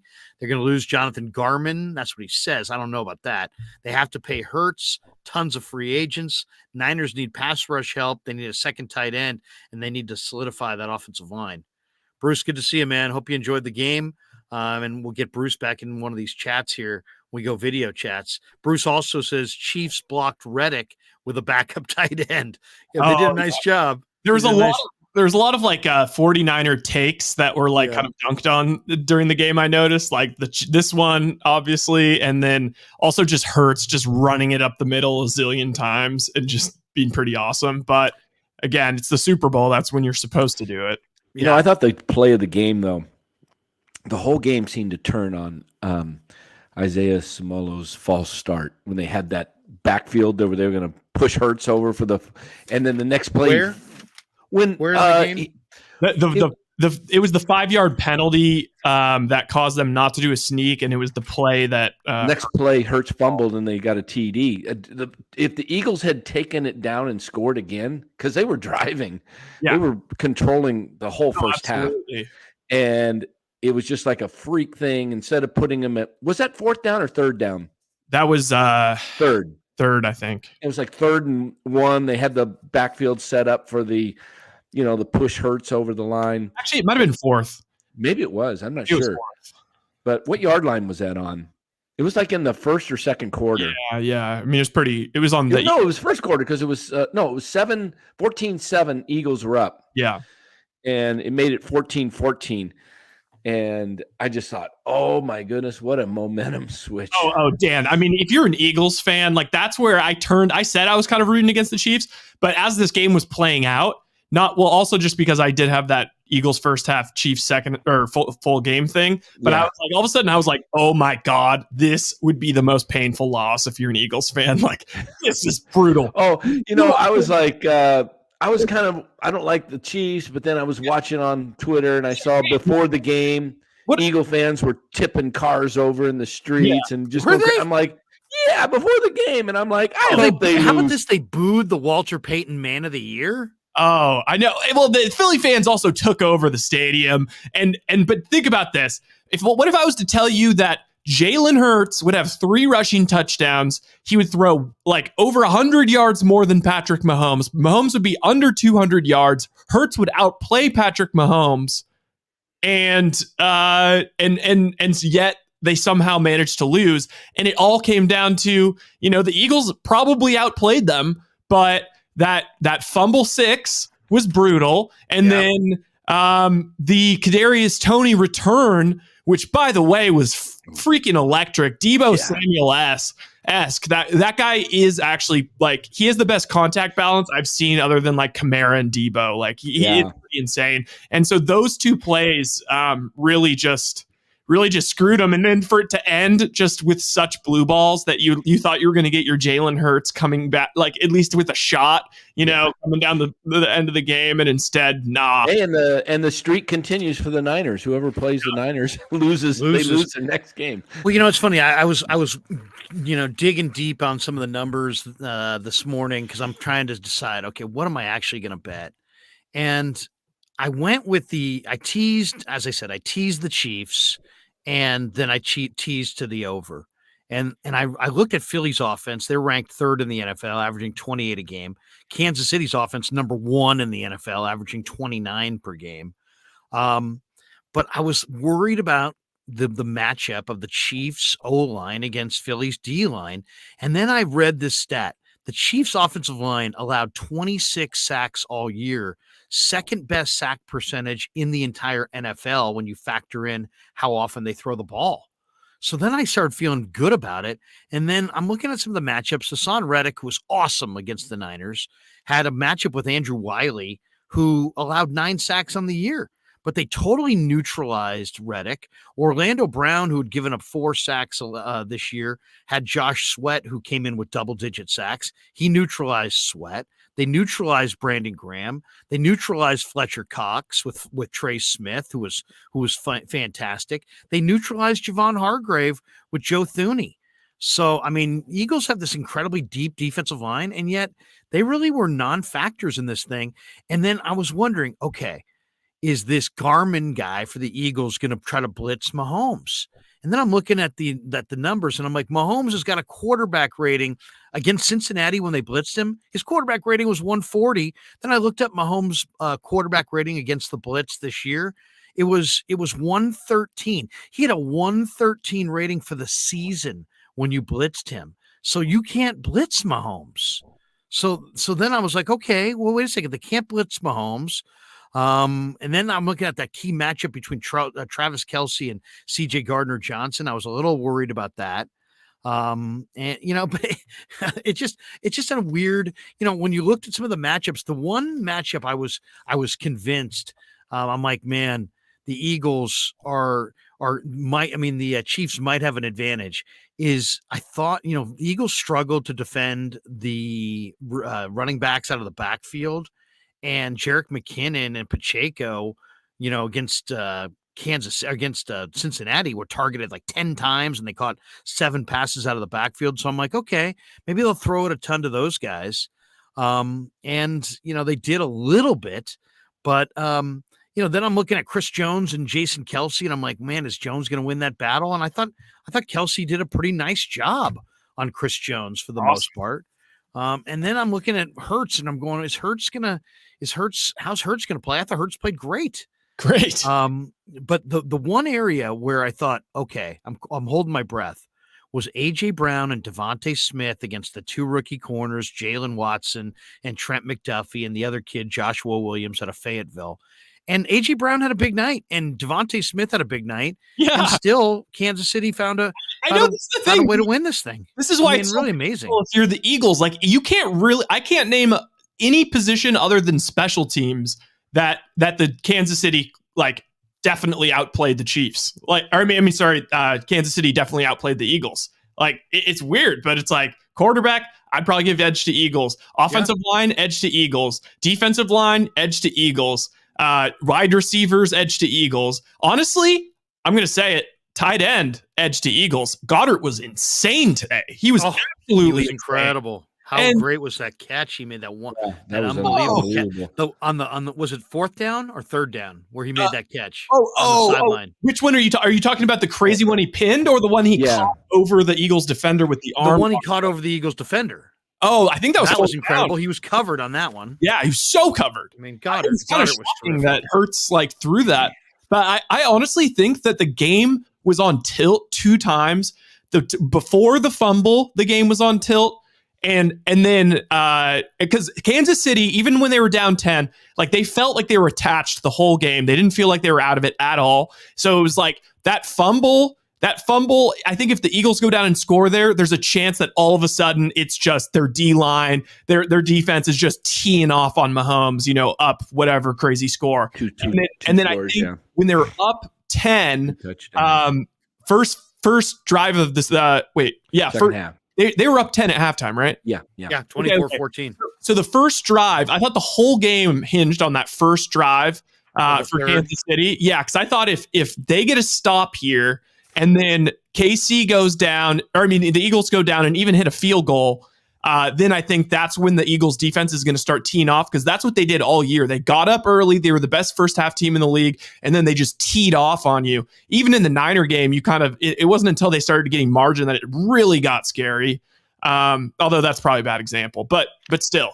Yeah. I saw, Larry, your tweet about Sirianni crying. Like, how soon do you think we see the song Fly Eagles Fly to Cry Eagles Cry, and somebody putting that's a tough one. You can't cry at the national anthem unless you're going to win the game, because that meme is now going to be used to dunk on you everywhere. Yeah, there's going to be people you know what? Good. Cry Eagles Cry. that thing's going to be out there. I'm just so glad that their fans got dragged through the mud, because their fans live in the mud. And seriously, and Sirianni, people who are saying, no NFL head coach in the history of the NFL has ever mugged for the cameras at any point in a game, let alone a playoff game in the first fucking quarter. But Sirianni did it, and all these guys are like, I think it's kind of cool. I think it's kind of neat. Yeah, neat this. Suck it up, Buttercup. You got the rest of the offseason to sit there and tell everybody how neat it was that you're mugging for the camera. The reality is, Philly didn't play anybody this year. No. They didn't play anybody. And by the way, 32nd strength of schedule. Then they get the New York Giants. Then they get the Niners with Josh Johnson. They beat nobody, absolutely nobody. And I think that for whatever reason, to me, and I asked this question all throughout the week to you guys multiple times. In my opinion, the wrong team was favored. I saw the Eagles. I watched the Eagles 3 times at the end of the year. I saw Kansas City. To me, Kansas City was the better team. The other major thing here is I think experience matters. Like, are you better today doing this live stream than you were the first live stream we ever did? Yeah. No. Why? Because experience matters. Anything that you do, you're better if you have experience. Andy Reid has never lost to the Eagles. He's now 4-0 career against the Eagles. He's got tons of experience, and he was masterful. He was absolutely pretty masterful. Steve Young said, you got to be a master to have guys that wide open on touchdowns. How about Kelsey, when everybody and their brother knew that they had to take away Kelsey? Heck, I heard Kittle on from Radio Row this week saying if it was up to him, he'd play bracket coverage on Kelsey, force somebody else to beat them all day, and just literally take Kelsey away from Mahomes and see what happens. Kelsey didn't just make catches in the first half. He made catches where there weren't the Eagle defender wasn't on the screen. I mean, how about that one where he cut in and then the Eagle defender thinks he's going on an in and he cuts back out and he's just standing there by himself in the middle of the field. I mean, that's amazing. How does the best tight end in the conference I've never understood it. that wide open in the middle of the field when your receivers aren't healthy? And I'll say this too on the Eagles or on the Chiefs, there were a lot of dudes who sucked it up, man. Willie Gay played hurt. Kadarius Toney played hurt. Juju Smith-Schuster played well in this game. He played hurt. Their guys showed up and played, and they took better care of the football. That's really it. I mean, I don't think Kansas City wins this game if they weren't +1 on turnovers. That turnover was huge. Eric L mentions. What do you think? Wait. What do you think about this, dude? Mahomes played with one leg and shined. How do you give the QB advantage to Eagles, Ryan? Are you an Eagles fanboy?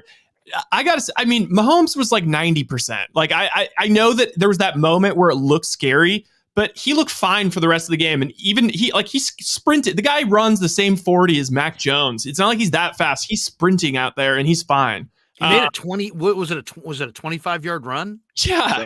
That was an incredible play, man. Yeah, that was a gut check. Eric L. I agree with Rye though. I think Hurts really was phenomenal. He had 120 more passing yards. He had one more total touchdown. He had 30 more rushing yards. But that turnover, of course, that turnover is brutal. Yeah, brutal.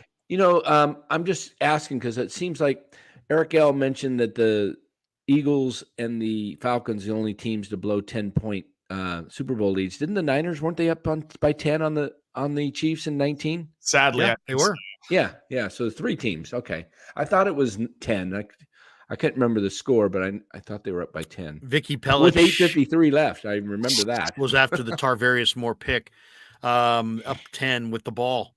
Vicky Pellich, Philly who? Bye. Hey Vicky, by the way, I don't have your address for the T-shirt, and I think I sent you in the direct tweet my my Venmo. So and just I need put your it in the chat, Vicky. We'll all come over for dinner tomorrow night. Yeah. Don't put it in the chat, but definitely DM me. Don't. DM me your address if I don't have it, or your Venmo if I don't have it, or Venmo me they're $35. By the way, they're $25 plus $10 to ship on the T-shirts. I sent out a bunch of them yesterday.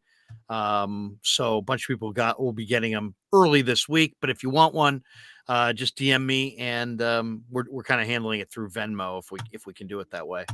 Going back to the beginning of this game, Eagles get the ball to start the game and move the ball down the field, and I'm thinking to myself, oh man, you know what, this Eagle team is I thought that was a really strong first drive. I don't know what you guys thought of that, the first drive, but I thought Devontae looked really, really good.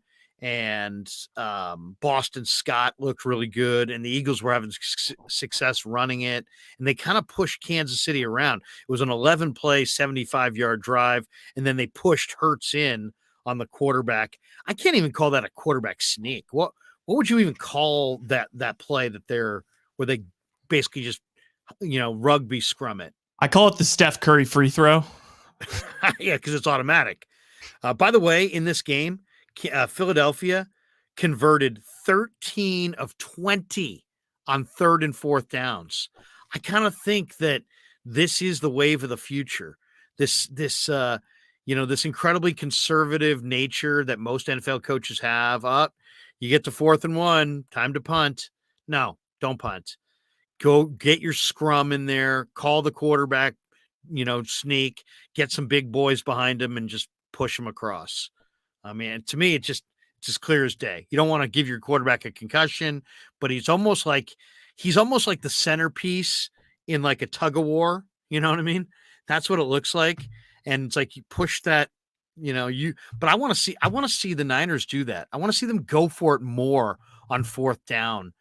Because I think the Eagles are tapping into something. And before the Eagles did it, I thought the Ravens have done it the last couple of years, where they're going for it a lot more on 4th down. Possession means so much in the NFL that I think you got to take a few more chances, or at least figure out, like the Eagles have, a go-to foolproof way to get 1 or 2 yards. Because look at the way that Sirianni called this game.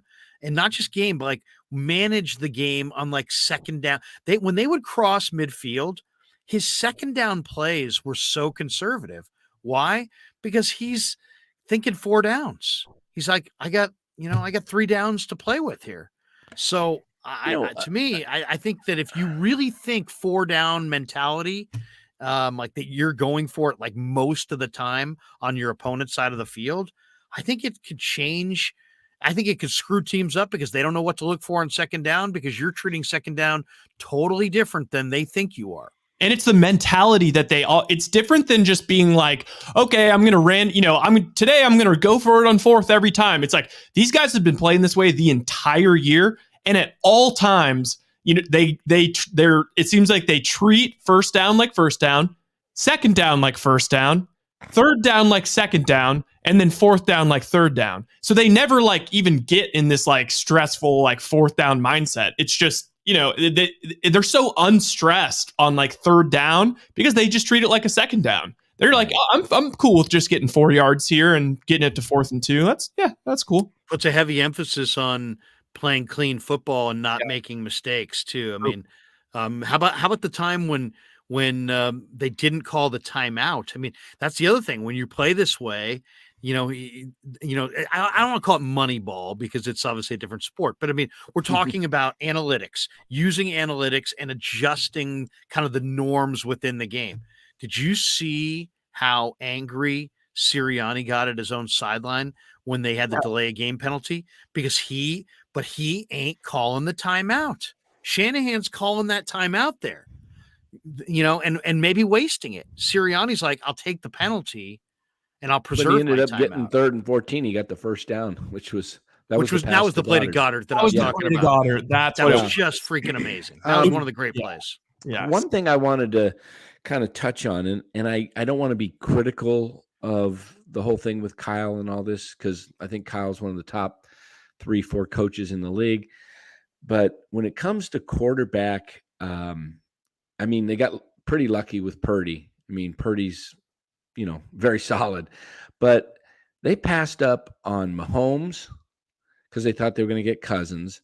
And they passed up on Deshaun Watson in the first year they took over the team. And then 3 years ago, they passed up on Jalen Hurts, and they could have had him in the second round. And I don't, today, the top, I mean, you're looking at Mahomes is arguably number 1 with Burrow, and Hurts is in the top 5. So what is it? Because he's short, because he's 6 feet, 6'1", I mean, we got into this the other day. Who was it that I was playing with? Oh, no, I was doing a thing with Vish, and he was saying that Purdy's too small. And I said, what's the difference between, and I was just kind of screwing with Vish, but I'm like, I looked at Purdy's ESPN bio and it said like 6'1", 223. And then I looked up Jalen Hurts and it said 6'1", 227. So I'm like, is 4 pounds that significant? He's like, no. And I'm like, well, they're the same freaking size. So if Purdy's too small, Hurts is too small. I think what we're seeing, guys, is that the NFL is going to, especially as time goes on, you're going to, yes, you have your norms. You want your quarterbacks to be 6'4", 220.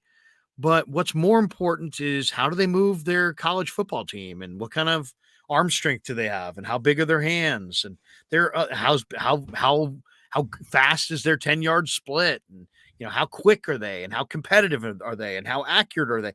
Now I think the Purdy selection, the Hurts selection, I think it's a great point you make, Danny. I think I don't know that I can blame the Niners because he was a second-round pick, so like theoretically the entire league passed on him, right? And the same thing with Purdy. The entire league passed on him, including the Niners, 7 times or whatever. But I think as we see success, I mean, I'll give you an example. I'm watching the Senior Bowl the other day, and they're talking about Jake Haener. And who are they comparing him to? Purdy. Brock Purdy. Brock Purdy. That's hilarious. And Jake Haener last year probably wouldn't have gotten that much attention. They would have said, 6 foot, Fresno State, senior, kind of low upside. He's not 6'4", he's not 220. Who is he? Oh, we don't have a good comp. 7th round. Hey, I've seen a lot of 6'4" plus guys fail. Ryan Leaf, or even bigger. I mean, Ryan Leaf was 6'6". Drunken Miller, Jim Drunken Miller. 6'5", 240, great athlete. Yeah. I totally indulged Jordan's take on Tanner McKee, but in my mind's eye, I just see him being like another like tall Stanford white kind of stiff guy that's probably gonna get drafted by like the Patriots, and the Patriots fans talk themselves into as a backup. I'll say this though, he's really, really accurate. Really? Like for a guy who's 6'6", 225, and you're thinking Stanford. I was watching this guy thinking, how did Stanford get this guy? You know what I mean? But their offensive line was bad and their team was bad. And so he didn't look very good. And he's not mobile and he's not necessarily all that durable. But yeah, I love Tanner McKee. If you could, he's smart, he's tough, he's a leader. He's 6'6", close to 230, and he's very accurate. So, we'll see. We'll see. I think he'll probably go in the second round, maybe the third round. But if he's there on day 3, man, he'd be a tough guy to pass up. But I know what you're saying. At first blush, you look at him and you're like, But Davis Mills, nobody thought anything of Davis Mills, and I think Davis Mills is a decent NFL quarterback. He's great, but I think he's decent. Yeah, he's totally decent. The one thing that Davis Mills has going for him is wasn't he like the top quarterback out of high school or something like that? Yeah, he was like a 5-star guy and really athletic. That neck, man, that neck is insane. Motivation Gaming says, you called it last week. The Eagles secondary got exposed. And I kind of did a whole video on this, but I don't know how you guys felt about it, but I liked that the 49ers didn't go to Arizona and just be like, oh, shucks, we probably would have gotten beat. And yeah, they're the best team. And we're just, you can play that route. But if your heart's not in it, if you don't really believe it, then don't say that. And their heart wasn't in it. They didn't believe that. Heck, we got an up close look at their mindset this year. They thought they were going to beat Philly. The Niners had a ton of swagger. Yeah, totally. I thought they were going to win it the entire year. I mean, honestly, and if there's any Eagles fans out there, I'll even put just imagine this. Imagine you're playing the Niners in the NFC Championship, and the Niners got up by one single touchdown, and then Jalen Hurts and Gardner Minshew got hurt. Like, whoa, would you be super? And then the Niners went on to win. Would you be like, damn, the Niners really are just the better team? It's like, no, whatever you believe all year, that was felt like an invalid result. So there's no reason to change off of that. And that's the same with the players. Yeah. How about Debo's comment on Bradbury? Did you hear that? That Bradbury was overrated. He said he was trash. Bradbury's damn good. And he had the best year of his career. And he got hosed tonight on that call.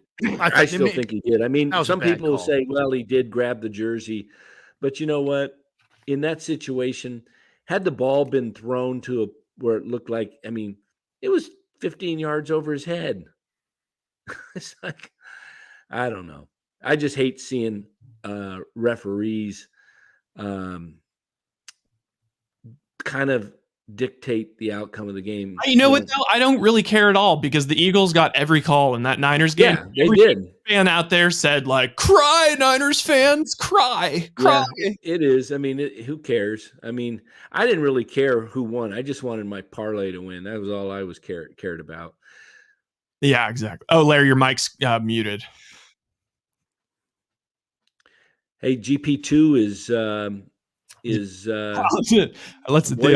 Warriors are going through with the trade on GP2. They're keeping him, and they think he'll be ready before the playoffs. But did you hear the Woj update, which is kind of good, is that they're having an investigation, right? And I guess the only way, you can't change the structure of the deal, but what they can do is if the Trailblazers are found to have withheld medical information or whatever, then there's going to be compensation for the Warriors. And how? I don't know how much. There is going to be additional compensation. Yes, well, not now. It'll probably be in the off season, right? In the off season via penalty. So it would be. I don't know if that means 2 second-round picks. I don't know if it means a first-round pick. One can dream. Oh, first round would be awesome. That'd be awesome. By the way, in the other guy who I thought was just spectacular in this game, And it's like, and they think about the subplots of this game. You're going to think of Mahomes, Isaiah Pacheco, Andy Reid. But how great was the Missouri kid, Nick Bolton, in this game? Oh my God. I know. He didn't just, he had the big touchdown. We almost had a second touchdown, but he made like about 6 or 7 incredible plays in this game. And another guy, this is another guy who, little too short, didn't fit the perfect mold because he was a little short, but he's freaky athletic, incredibly fast, very instinctive. And man, he came to play tonight. I mean, he was absolutely him and Willie Gay, I think, combined for about 15 tackles. If they ruled that a fumble for a second TD, would he have been up for MVP over Mahomes? Yeah, it was a fumble. Didn't you think that was a fumble? No, I didn't think it was because he didn't. He didn't take he only took one step after catching it. But to me, this is where they've changed the rules. It used to be, do you catch it? And then it was, do you catch it and make a football move, which is anything. To me, this is a football move. If you catch it like this, a football move is if you go to catch it and you go to put it away and take a step. If you put it away and take a step, to me, that's the equivalent of a football move. That should be the logical. And that's what he did. But that's not the rule. The rule says he's got to take a third step. So that's what Pereira said. It's to me, it's like a judgment call. It's like what is traveling in the NBA? I have no effing idea. Sometimes you see guys take 5 steps on layups. Sometimes you see guys just blatantly what your whole life you thought was a obvious. What do you call that? Not palming ball, but carrying, obvious carrying, or even Jordan Poole carries every time he has the ball. They all carry when they're walking with the ball over half court. They're just. And James Harden's taking like 5 steps on step backs. Like it doesn't. I don't know what a gather step is anymore. It doesn't. I'll tell you the other part of this game I thought was interesting. Right after Kansas City gets the scoop and score touchdown to tie it up 14-14, there's like 9 minutes left in the second quarter. Eagles get the ball back immediately. Shane Steichen goes to a quarterback run. For Hurts, and he had a phenomenal run. I think he went like 14 yards. Then on that same drive, 4th and 5 from the Chief 44, he has Hurts on a quarterback draw and ran it well into the red zone. At that point, I'm thinking, oh my God! And then they get to 4th and 2 on the 3-yard line, and who was it? Was it Noddy that jumped into the backfield? Oh my God, that was genius. And that gave them 1st and goal from the 4, and then Hurts ran in untouched to make it 21-14 to cap a 12-play drive. Then you go back, then they go to the commercial. They come out of the commercial, and Chris Jones is losing his mind on the sidelines. And Chris Jones, you get the feeling, is a bad, bad man. He had 15.5 sacks this year, by the way, as a defensive tackle. But he was going off on Noddy for that stupid, penalty, because that just gave them. They're trying to circle the wagons, and But at that point, I'm thinking this game is either Kansas City is either going to get back in this thing, or this is going to be blowout city. You know what I mean? Because it seemed like the emotion of the game turned right then and there. And then, on the next Kansas City possession, Mahomes was tackled by TJ Edwards and hurts the ankle. Yeah. And is in writhing in pain, runs over to the bench and is like looking like maybe his second half is in question. And you're looking up going, wait a second, they're down a touchdown. Their defense is bickering on the sideline. Mahomes has got a recurring ankle injury, and he's now wrenched it. And the Eagles have the ball back with a minute left, and they drive down, get the Jake Elliott field goal. They go up 10 at half. How are you feeling at half as far as Kansas City's chances? Let me ask you guys, do you think they got a little too conservative there and going for the field goal and not trying to push it and get the TD when they were? I'll tell you that's part of what made you feel like, because the next play the next drive, the Chiefs actually go up by 1, and it felt like, how the hell did that happen? It feels like the Eagles are dominating, and it's because that drive they ended up getting a field goal, but they also set the Super Bowl record for most plays in a drive. They were awesome on that drive. And it felt like they still were in control of the game, and like they were like you talking about the 17-play drive in the third quarter. Yeah. But then they ended up kicking a field goal. Well, I mean the one right before the halftime where they he's talking about the end of the first half where I thought they had enough time to go to the end zone. After AJ Brown kind of reverse field on the 3rd and 4, there was only 23 seconds left when they snapped that 3rd and 4 play. So then it's 1st and 10 at the 19. There probably was no more than 15 seconds left. Well, what do you think of the Devontae Smith? We haven't talked about that yet. I kind of feel like it was close enough that I actually don't think you could overturn it because they call a call on the field. Right. Are you talking about the 2nd and 1 play where Hurts went to Devontae for 35 yards? They would have been in the red zone with like over a minute left or something like that. Yeah, I thought that was close enough to catch. They called that an incomplete pass. And I'm sitting there going, as a Niner fan, going, "Oh, great! So this is an incomplete pass." I know.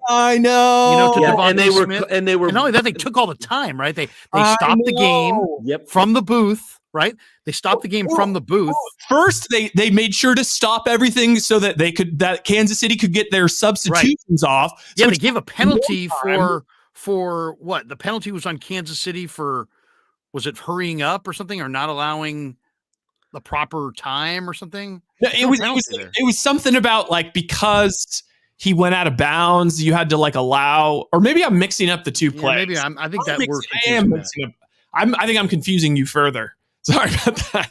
I don't know. To me, it's just kind of like I would have said that's a catch. Yeah, to me, it was a catch, but I don't know. The camera angles are so good that you kind of wonder, like, go back in history, would any of the catches of yesteryear, the catch made by Dwight, the Lynn Swann Super Bowl 10, the Santonio Holmes against Arizona, would any of these, stand up now that we can see fractions of movement in the football? It's like, that's ridiculous. I mean, if the guy's got holding onto the ball, it's got his arm underneath the ball, and I'll tell you what, if that Niner Eagles game in some weird alternate universe, where it was like the Buffalo or whatever, the Buffalo Kansas City thing, if they were playing on a neutral and the exact same start to the game happened, I bet Eagles don't get that playoff. I bet they go back and review it. I think it's just like part of it was that it was Eagles Stadium, and so Eagles Stadium showed the only angles that made it look like a catch.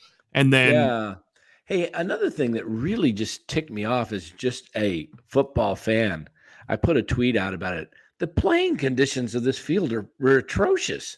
How do you have your biggest game, your biggest showcase, and you got guys slipping all over the field? Well, it sounds like, listening to the announcers, that it's been an issue all year. Yeah, it has. Arizona's this stadium. What's the deal with it? It's a turf field, but you saw the footage that they showed us in the third quarter of all their workers picking up for the halftime show. I'm looking at that field going, are you going to decide a Super Bowl on a flawed field because of a halftime show? It's like, take care. First things first. Let's prioritize the players every now and then. Yeah, and are you going to bring that up at your next HOA meeting? I just don't understand like the type of grass. There's certain types of grass that are better suited for not slipping. I mean, the 49ers stadium, I don't know if they can grow Bermuda grass in Arizona. I'm not sure, but the 49ers field, even when it's been rained on, guys aren't slipping. I don't understand. It hasn't rained in Arizona for over a week. I know, and the number of guys who slipped, the kicker slipped. Oh, on the kickoff. By the way, I really couldn't stand that at the end when now was it Olsen who started being like, they're spotting the Butker kick on the paint. And I don't want to, it's like, if you're a Chiefs fan, you hated that. If you're a Chiefs fan, you're like, F you, Olsen. Wouldn't that have been great if he would have slipped because Mahomes? I was a former teammate. Mahomes went back like 3-4 yards to take a knee. Hey, you know what's funny? I was talking about that with my kid because we were talking about some of the props. We did, by the way, we did chicken wings. I made some buffalo wings. I made some appetizers with mozzarella and balsamic vinegar. And it was incredible. How are you feeling? I'm at the point personally. I'm feeling pretty fat, actually. I'm feeling yeah. Well, I'm at the point where kind of weighed down. This is actually kind of almost a sadder feeling. I am so full because I ate so much junk, but actually I'm not. It's not even that I'm full. Like I'm actually kind of hungry again. Like I'm actually pretty hungry, but I have so much food in my body that like my body's like not allowing me to eat. Like my brain wants to eat, but not my body. I mean, I would have rather seen that game tonight played on Baltimore Colts, the old Baltimore Colts Memorial Stadium. It was just like dirt. How about the Oakland Coliseum? Yeah, I mean, I hate seeing guys slip because if you noticed, I was watching it after everybody was slipping. Hurts went to larger cleats, they said. Guys were running their routes with trepidation. They weren't going full speed on their cuts. I mean, it's a Super Bowl, and you got to worry about making a sharp cut and slipping. That's just ridiculous. Maybe Rihanna had a request. I don't know. What did you think of the halftime show? I actually didn't watch it. I didn't watch it either. You didn't watch it at all? I took it as the opportunity to. I didn't either, really. I kind of did the dishes. Yeah, I was like kind of doing the pots and pans. I'm like, I got to clean up the kitchen. In watching. I haven't watched a halftime show in probably. It's not for 15 us. Years. It's really not. It's not for us.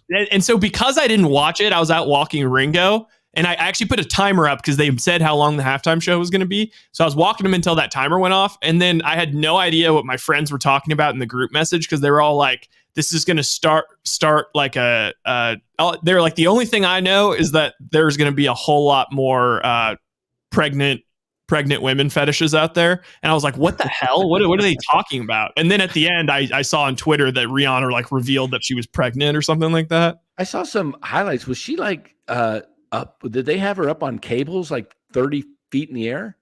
Don't know. Didn't see it.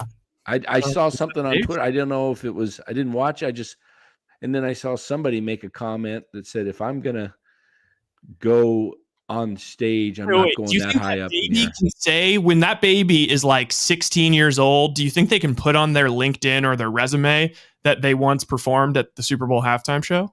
I think if you're Rihanna's baby, period, I don't think you even need a resume. I think that's just I think all you really need is a bank card. You know, I don't know if I need a resume. By the way, at halftime, Philly had a 17-6 first down edge. They had Kansas City was 0 for 3 on third downs in the first half. Philly converted 6 of 10. Philly had run 44 plays in the first half, 20 for Kansas City. Philly had 270 yards in the first half, 128 for Kansas City. 87-39 Philly led in rush yards. Philly led time of possession 21, almost 22 minutes to 8 minutes. And as you mentioned the turf, Hurts did go to a deeper cleat. I mean, a bigger, higher profile cleat. And maybe it seemed like it helped him in the second half of this game, but just an amazing to me. I mean, I'm so amazed by both Reid and Mahomes. Reid and his play calling is just on a different level. People talk about, Shanahan and this and that. Shanahan's great. Reid's better. Reid's the best play caller in the game. Shanahan might be second. But Reid's definitely he's the guy. He is absolutely the guy right now. To get 2 busted play touchdowns in the second half, amazing. To score in every possession of the second half of the Super Bowl against that defense, amazing. To come back from 10 points down against that Eagles team, amazing. And to me, Mahomes, do you think, and I was wondering about this, I was going to text you at halftime on this one. Halftime is normally like 9 minutes or 12 minutes. This halftime was more like closer to 40 minutes. They said and I'm 29 wondering minutes. if Mahomes shot up the ankle, because look at the way he was grimacing at the end of the second quarter. And then where was it in the second half where Mahomes busted the 25-yard run down the middle? It was towards the end of the game, but Larry, you have to realize that they handed out the scripts at halftime and they said, all right, yeah, here it is. It was 1st and 10 from the 44, late fourth quarter on the Chiefs' eighth offensive drive near the 2-minute warning. But to me, knowing that he had the high ankle sprain, played 1 week later, now has a recurring injury of it. It looked wrenched and he looked like he was in a shit ton of pain going into the halftime. To have a 25 or whatever yard run that was to take them down the field. I mean, ultimately Butker, that was the game-winning drive where Butker kicks the field goal.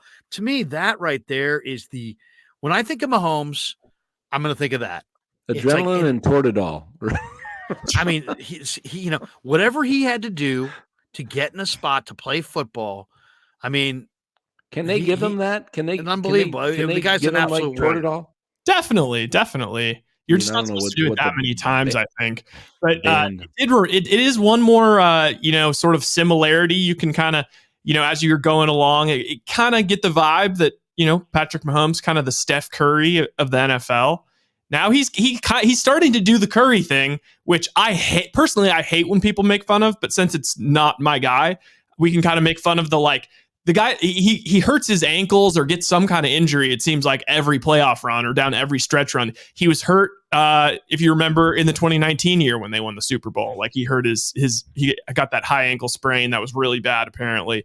And it just seems like he always gets an injury. And man, he just guts through. He finds a way. Is this the script next year? Is the script next year follow Brady where he's out for the year with a? They're still gathering the greatest minds in Hollywood to put it together. So, did Mahomes get the MVP? By the way, I didn't see it. He did. I'm assuming he did. By the way, Juju Smith-Schuster found out on live television that the win kicked in $1 million bonus. Oh no, someone else. Doubling his salary for the year. So he claims he didn't know anything about this $1 million bonus, which I don't know, but that's believable. But yeah. Possible. That's a good team to go to, I feel like, if that's to get that bonus. Yeah. Wow. What a game, though. What a game. If I said to you, hey, somebody's joining the chat right now and they haven't seen the game and they just wanted you to quickly sum up why the Chiefs won. I mean, if somebody said, hey, I didn't see it. Really? Chiefs beat the Eagles. Oh, really? How'd they do it? How much time we have to tell them? Well, can you sum it up in a minute? I could sum it up in 3 seconds. They ended up with more points. Mahomes and Reid, baby. That's it. Yeah, no, it was definitely Mahomes and Reid. I mean, what a gamer. It's fun. How often do you see a Super Bowl usually you get to always kind of dunk on the losing quarterback. It's kind of rare that he was terrific. He played pretty much a flawless game. He looked completely unflapped. Well, not flawless because he had a turnover that turned into a touchdown. Almost, but in a way, it almost makes me like him more going forward because of what you said. That could have shaken a lot of people, and instead, first play, next drive, he has that long run, put it right back in his hands, and they just went down. Well, how about the last play of the game? Do you think the effects of his shoulder injury? I mean, that looked like a duck. Did he get hit? That was. I don't know how far down. Maybe that was pretty far down. But how about? Didn't it feel like that bet I put out? So I didn't actually end up betting this one, but because I was like, what are the chances? But when I gave out 22-1 last touchdown in the game to be defensive touchdown. Didn't it feel like, oh crap, here it might come? But then he ended up throwing it down the field. Yeah, what were they on the 40-yard line? Their own 40, roughly. On the last play? Yeah, they had like 60 yards to go. Yeah, because I thought they had 6 seconds. I would have done a 15, 18-yard out, get out of bounds. That's what Mahomes would have done. He would have done that. Hit Kelsey. They only had 6 seconds left. I mean, he didn't look like he had the arm. Even the deep ball that he connected in the first half where McDuffie lost track of it, that ball really did hang in the air. I mean, he threw that thing. It wasn't like a laser. It was a big old majestic moonshot. He throws like Russell Wilson moonshots. Yeah, that's why he doesn't have a huge arm. Yeah, and then he's got that shoulder injury. They said it might have been affecting his deep ball. So because he tried to throw it on a line as far as he could, and it looked maybe it slipped or something because it came out. It was just like, oh my goodness, that's only going like 40 yards. Well, and here's the thing too. When you think about all these high profile games, it's almost impossible to have a high profile game like this that's a 1-score game where there's no GOAT. I know. Seriously. If you want to say, who on the Eagles blew it? Who would you say blew it? I guess you could say Hurts on the touchdown. He turned it over. It resulted in a touchdown. Some will And blame it was just kind of on Bradbury the on the hold. exchange, huh? Some will Nobody blame popped that Bradbury. out, right? No, if that was Miles Sanders, then Miles Sanders would be the GOAT. But Jalen Hurts played great, so it's just tough. Yeah. Yeah. You can't blame the whole Some will say Bradbury D-line. getting the hold. Well, Yeah. I was going to think the deal. Okay. Yeah, the Bradbury. Yeah, the Bradbury penalty. But I mean, to me, that's on the officials. If I'm an Eagle fan, and I don't care if I'm the most hardcore Eagle fan, I see Bradbury. I'm not giving him a hard time about that at all. I think it's just bad luck. They threw the flag, but guess what? Yeah. I thought that was I thought that was a phenomenal defensive play by Bradbury, to be totally honest. I didn't see a big time and I'm hold there. tired of the defensive hold being automatic first down. I mean, why not just mark Spot it at foul? the spot foul? Yeah, I agree, because it allows for too much manipulation of the game, and I don't Jeez. like that. Well, and The automatic first down, I don't like. I agree with you. think back to imagine if like the 2012 NFC Championship or whenever the Seahawks one was, like the Richard Sherman was holding the whole game and he's holding Crabtree at the end. If that game was played in the modern day, that would be pass interference. Yeah. How about Harrison Butker hitting the crossbar or hitting the sidebar? I feel like you might have had a little prop bet on that or something. How about the noise? How about the noise it made? Boing. Boing, boing. I mean, they must have had a microphone right on that. One mention here. Big thanks to Casey Bateman and the good people at Telmetrics for being a sponsor of the show today. We'll run their spot in a little bit, but if you're an occupational therapist or an orthopedic surgeon, a chiropractor, a physical therapist, check out telmetrics.co. That's TELMETRIX.co. For all you weekend warriors, you hurt your back, and you don't want to go to a doctor, but you're looking for a way to rehab your injury. Check it out. This is a resource for you. Telmetrics.co. TELMETRIX.co. Arturo says, I think the 49ers versus the Eagles is a budding rivalry. I think so. I'll say this. I think he's totally right on the money. I don't see the team that gets who runs with the Niners and the Eagles in the NFC.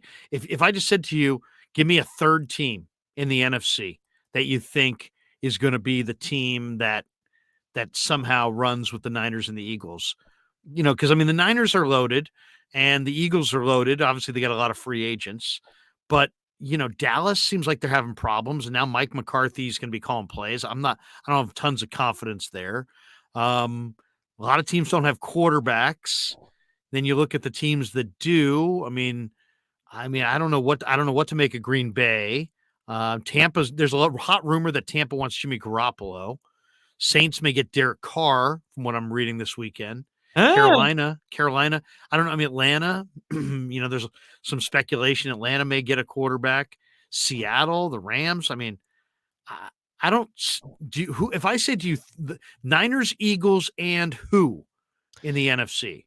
Oh, that's so tough. Maybe Rams bounce back if Stafford's really maybe Rams. healthy. Maybe also maybe.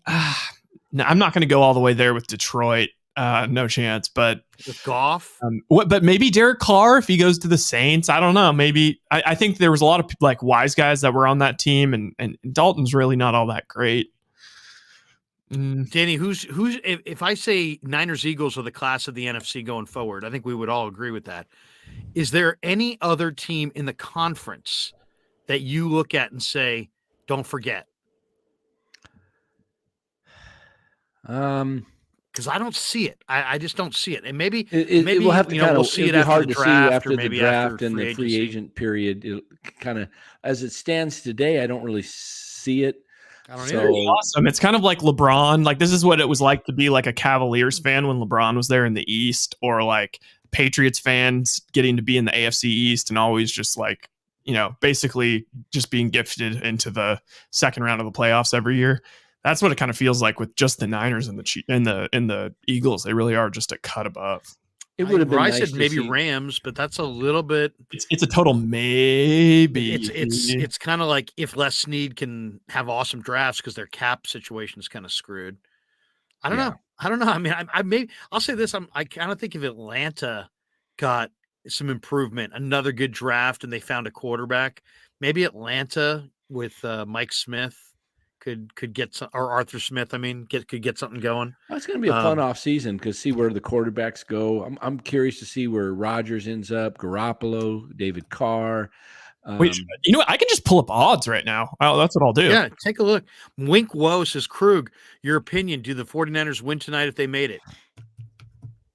Can't say that. I can't say they're going to win. They played this Kansas City team. They gave up. Kansas City hung 40 plus on them in the Niners' backyard. But didn't they have no Ward, no Greenlaw, no McCaffrey, Warner? Was Mm-hmm. Warner not playing? Yeah, no also no McCaffrey. Purdy. No Purdy. No Purdy. No Purdy. Yeah. McCaffrey was like week 2. I think I'll say this. I think the Niners with Brock Purdy had an offense that could score 30 a game. And I think the Niners with this defense had a chance to beat anybody. And I think they would have had a real good chance to beat anybody if they had gotten Kansas City. I would have loved to see Warner. I would have liked Shadow Kelsey. Exactly. But I mean, Kansas City is scary. Sherpagny says this was Mahomes' flu game. Mahomes is the GOAT. Yeah, that's what I'm like. Come on, save Jordan. Is this 23? Yeah, this is 23. I mean, what, the Bills again? Yeah. Come on. Bengals is plus 700 now. Motivation Gaming says teams that played the Niners the previous week are now 0-18 in their next game. 0-18. What's a good bet? Wait, where's the next team down after I guess the Cowboys, but then who's after the Cowboys? AFC. Detroit. Elias Soto says Mahomes is a beast, clearly in pain, maybe at 60%.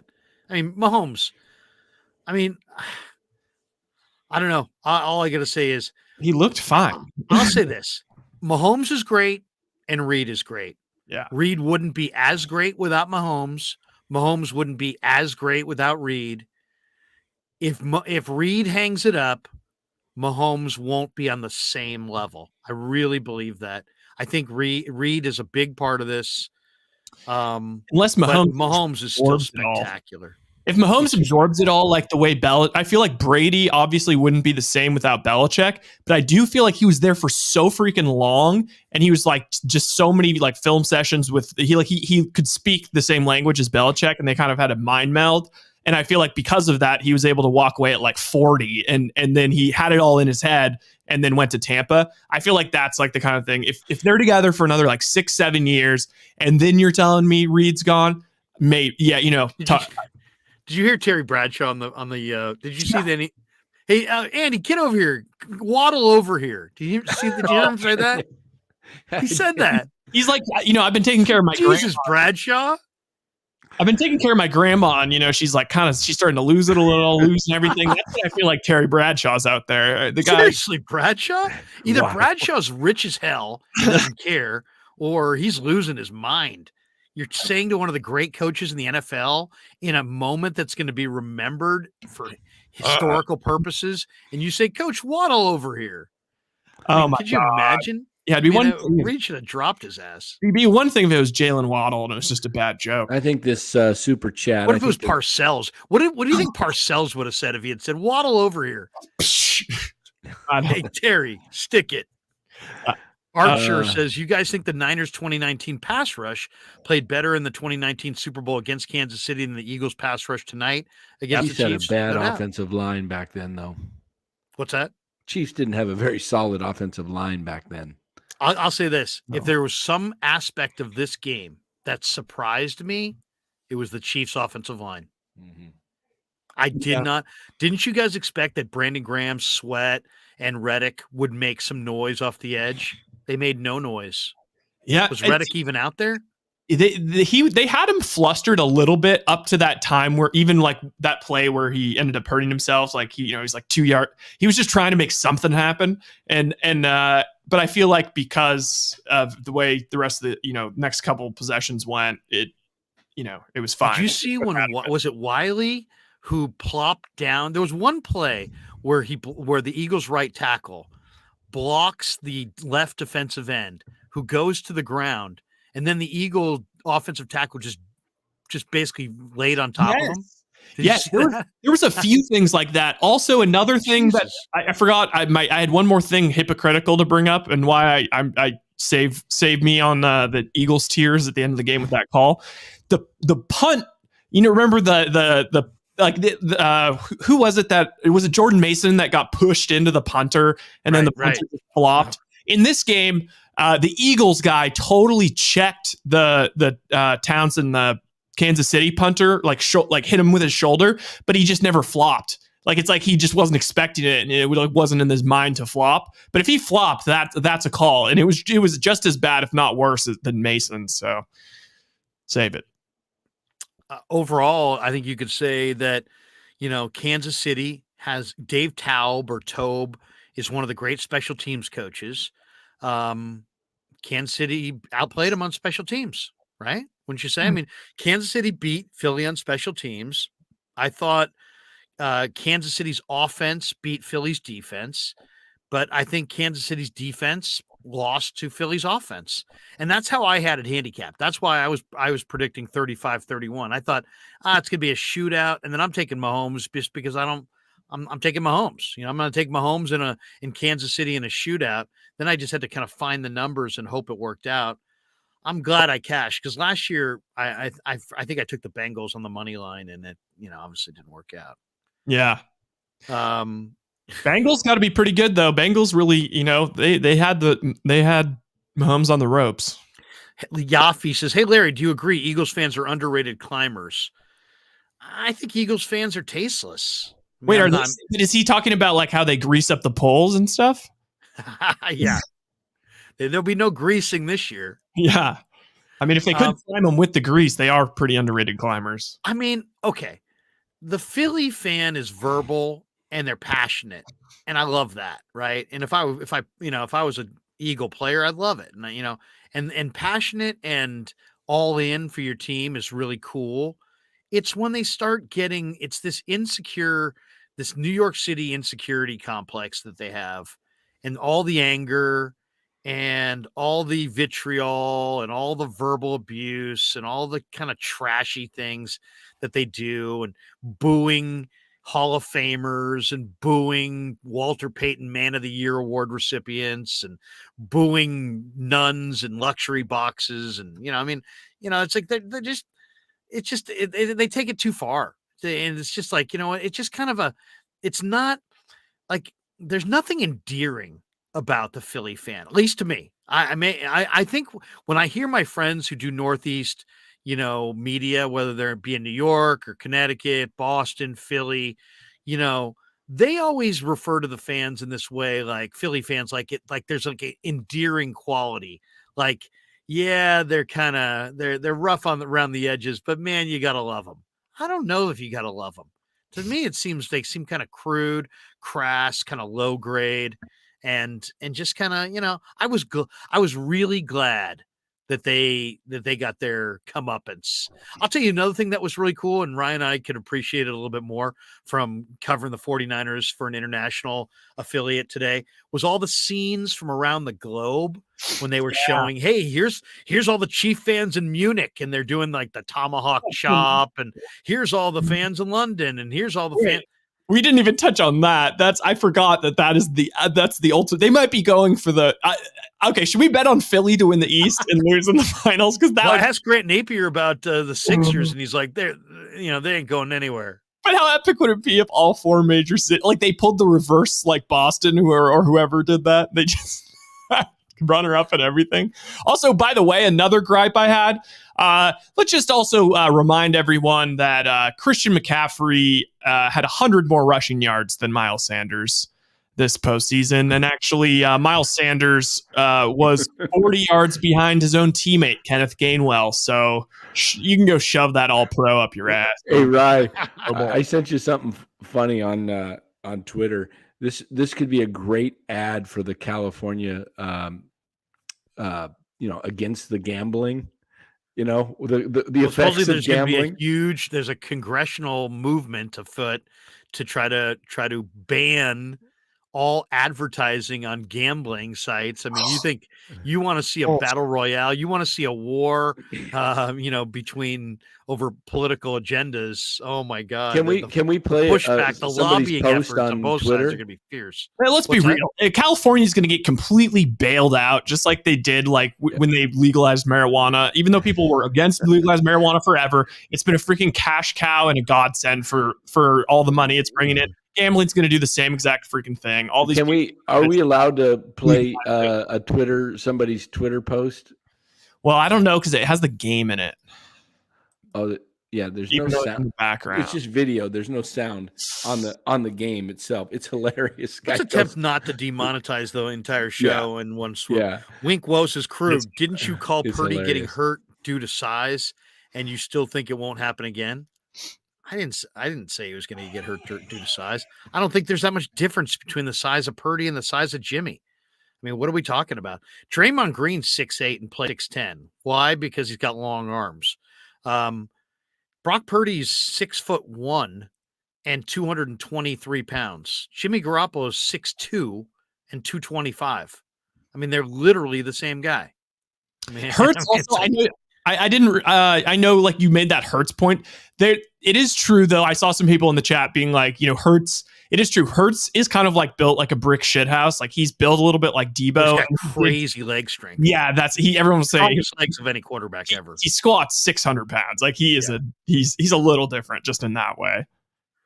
This is G2 Universe says, if Reid hangs it up, he would most likely hand select his successor. He wants the most for Mahomes' career. Besides, he draws that Sharpie mustache on him during flights. That was he technically owes him one. That is the best freaking commercial there is. The Andy Reid, when he gets caught drawing a mustache. I got to think that Eric sleeping with Bieniemy will get this job. He deserved a job. And he got bypassed for a lot of them. Maybe it's because he's 5'6", because he's a tiny little former running back from Colorado. But he has done an incredible job. And this game is proof of it. And there's been a lot of attention brought to the fact that he hasn't gotten a job.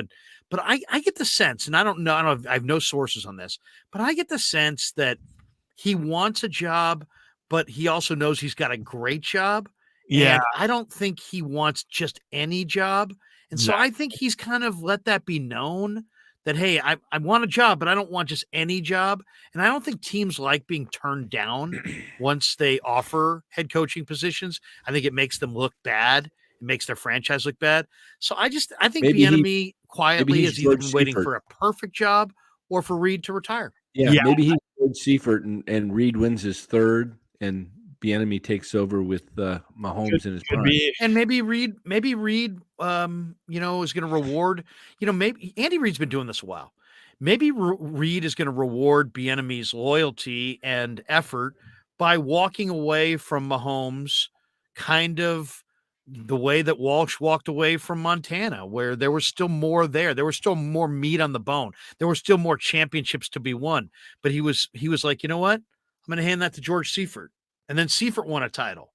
And I could see Reid saying, I'm going to hand this to Eric Bieniemy. And Bieniemy, will have a very good chance to win his own Super Bowl ring in the next 5 years. I think the odds of Mahomes getting another one in the next 5 years is pretty damn good, especially if they keep it together and Veach keeps drafting the way he's drafting. And so I could see Reid staying with Kansas City, maybe becoming kind of like a consultant or the president of the team, something like that, and letting Veach and Bieniemy kind of go forward. I could see it. I mean, I don't know. How old is Andy Reid? He might be sneaky old. I'm not sure. Andy Reid age. I mean, Andy Reid was 64. 64. Okay. I mean, he was closer to 70. It's kind of like Josh McDaniels, like the way it seemed like forever, like Josh McDaniels was waiting for Belichick to retire, but then Belichick's just such a maniac. He never did. Andy Reid kind of strikes me as the guy, a kind of guy who may retire a little earlier than a little later and just go live in Hawaii somewhere and eat a bunch of cheeseburgers. Bobby D439 says Lane Johnson false starts every passing play. Pig in a pickle. Look at that. Bobby D, go check out Pig in a Pickle. Corda Madera and Emeryville. No, but guys, I mean, Jordan and Elliot and I were talking about this before you guys jumped in. I mean, we saw it again. I mean, Lane Johnson has the greatest get off of any offensive tackle who's ever played the game. And I'm talking about better than the best. He's better than Richmond Webb. He's better than Anthony Munoz. He's better than any tackle you can think of. He's better than Walter Jones. He is the best offensive tackle of all time. Why do I say that? Because nobody else perfected this moving before the snap. He's perfected it, and it's not a penalty. So, I mean, to me, if you can get that kind of a start, and you can get that kick out just as basically the quarterback saying it, but before the ball gets snapped, that's going to help you against the greatest pass rushers in the game. I don't know. I don't even know what to say about that. I mean, to me, it seems like a blatant and obvious false start, but obviously it isn't because nobody's calling it on him, right? The only thing I could think of in terms of a comparison would be like, or an explanation would be sort of like Chris Paul. Remember, especially like Clippers, Chris Paul would just like hold Steph Curry the entire game from the second the game started. And he would kind of force the referees to either call it early or not call it at all. I kind of think it's sort of a little bit of that. And also you kind of see it a little bit with Chris Jones. I swear to God, Chris Jones lines up in the neutral zone on like 85% of the plays, but he just kind of does it from the opening start of the game. And it's kind of tough if you've already set a precedent for a referee to all of a sudden be calling it. So didn't Greg Clark jump off sides tonight or once? Clark? Frank Clark, I mean. Yeah, he did. He did. I was hoping that he had the key offsides down on the. Oh no, it was Naughty. It was Naughty, but the one on the goal line was Naughty. But he the had other one on they gave him a first down. I was thinking about when he got on D Ford for, blowing it for the Chiefs against. D Ford lined up in the neutral zone. He didn't jump. Or was that it? Yeah, that overtime that's game pretty freaking awful against New England. I mean, come on, man. And there was a play in this game that was blown dead, but the Chiefs were lined up in the neutral zone. Yeah. I mean, on the play where Naughty jumped in, I think they were already lined up inside the neutral zone. The neutral zone, they were going to draw a flag there anyway. Wink says Krug, Kyle Shenanigans versus Steve Spagnuolo. You think you think we had a chance tonight? I don't. Well, I mean, it's not like Spagnuolo's Buddy Ryan and all the greatest defensive coordinators, Bill Belichick and Bud Carson, all rolled into one. Spagnuolo's been good. Spagnuolo's been bad. As far as how would the Niners, I'm not saying the Niners would have beaten the Chiefs. I just think they would have had a chance. They would have had a chance. Why? Because the Niners defense is better than I think better than it was the number one defense in football. I mean, it was the number one defense in football. The Niners linebackers, I think, are clearly better than the Eagles linebackers. But I just think that the Niners were scoring with Purdy, and they've got a lot of weapons, and they had a lot of experience, and they had a really good defense. And I just think they would have hung with anybody. As far as would have won, I'll say this. When the Niners and KC played in whatever it was, week 13 or week 10 or whatever it was, that Chief team would have beaten that Niner team every time. They played 100 times, they would have beaten them 100 times. Why? Because that Niner team was scoring about 20 points a game, and that Chief team could score 40 a game. Well, the 49ers, I think the second go-round, theoretically, I think they could have kept Kansas City down a little bit, and I think it would have been a game like this. I think it would have been a high-scoring, back-and-forth, game in the 30s between two really good teams. I think the Niners would have potentially could have won because their defense is better, but I'm not cocky about it. That's for sure. How do you guys feel about like what Niners KC would have looked like today? Well, I know someone that has an opinion just tweeted out 20 minutes ago. This was why I was laughing. Debo tweeted, had no reason to be worried about what we were saying in the media. Wanted to tweet about us. Should have been focusing on the game. Artur says, Krug, your point spread was right on. Yeah, I said 35-31. It was 4. What was the final? 38-35, 3. I mean, I feel really good about I really feel like Jalen Hurts looked shook in that game, in the Niners game. And it's just, again, it's one of those things where because they got up, it's harder on the defense. The Niners defense is built a little bit the same way, where they kind of build off the offense. If the offense can get up early or, get it to a 10-point lead, then they just start teeing off. And I think that the Niners defense was kind of put in an unfair position. There's also the thing on this that we didn't mention, but I think is key, is that when you look closely at the numbers for Philadelphia this year, Jalen Hurts, the guy had a 73 quarterback rating in 3 of his last 4 games. We didn't know what his right shoulder was, the status of it. But if you looked at his numbers this year against pressure, they weren't very good. It's just they were just totally mediocre against pressure. But he hasn't had a lot of pressure because they run the ball so well. They were up in most of their games. So it's like any team, whether it be the Niners, Kansas City in this game, or any team that can put pressure on Jalen, I think you get a different player. I think you get a much lesser player. Yeah, I mean, how about the way the Niners defended him? You hadn't seen that all year. The way it seemed like they had a plan, like the way they were containing him. He had 15, 20 rushing yards in that game. And not only that, here's the stat that I was referring to. Jalen Hurts this year faced pressure on only 22.9% of his dropbacks. It was among the lowest in the entire NFL. So he didn't handle pressure all that well, and he just didn't get it very much. Kansas City at times pressured him, but at times he had plenty of time to throw. Yeah. The other thing I thought was kind of interesting, and we referenced this going into the Philly game, is that Philly's numbers, I even did a video on this, Philly's numbers against pre-snap motion were quite a bit worse. And if you go back and look at the second half of this game, there was an awful lot of Kansas City pre-snap motion. And Philadelphia really didn't stop Kansas City.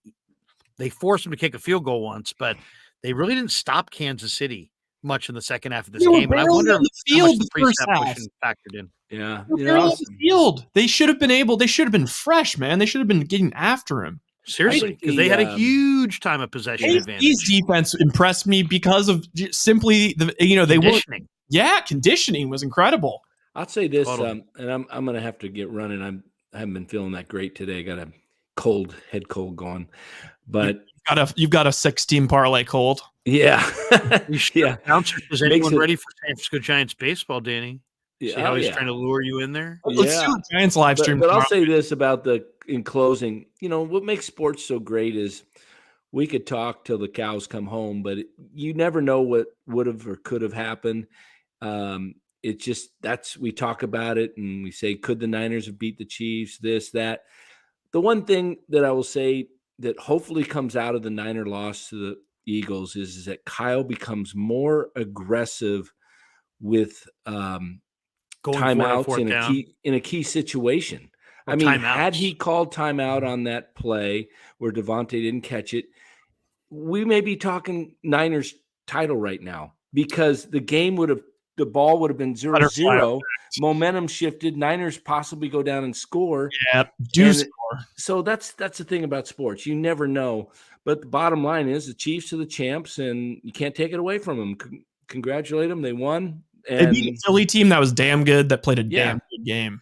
So, that's amazing. Yeah, sports is always woulda, coulda, should have. I've always said the biggest word in sports, the biggest 2-word word in all of sports is if. What if. So, if I say to you, we'll finish with this one. A couple super chats and says, "I love Jalen, but Brock Purdy without a UCL could have thrown a better Hail Mary than what Hurts did." Adam says every team that played the Niners the following week lost except the Chiefs, and they won the Super Bowl. And the Chiefs had a bye the next week. So the Chiefs had a bye the next week. But here's the question, and this will be one of the. I'm trying to wonder. It's really a two-parter. What do you think is the biggest Super Bowl talking point tomorrow, nationwide? And do you think where do you put this? If I say to you, was this the most exciting Super Bowl you've ever seen? Would you say, yeah, it is? No, it isn't. And if not, What are you going with? It's the ending screwed it up. The ending is what made it not anticlimactic. But it actually reminded me of the Patriots Eagles Super Bowl a little bit, just in the fact that both teams were just kind of like throwing punches and neither.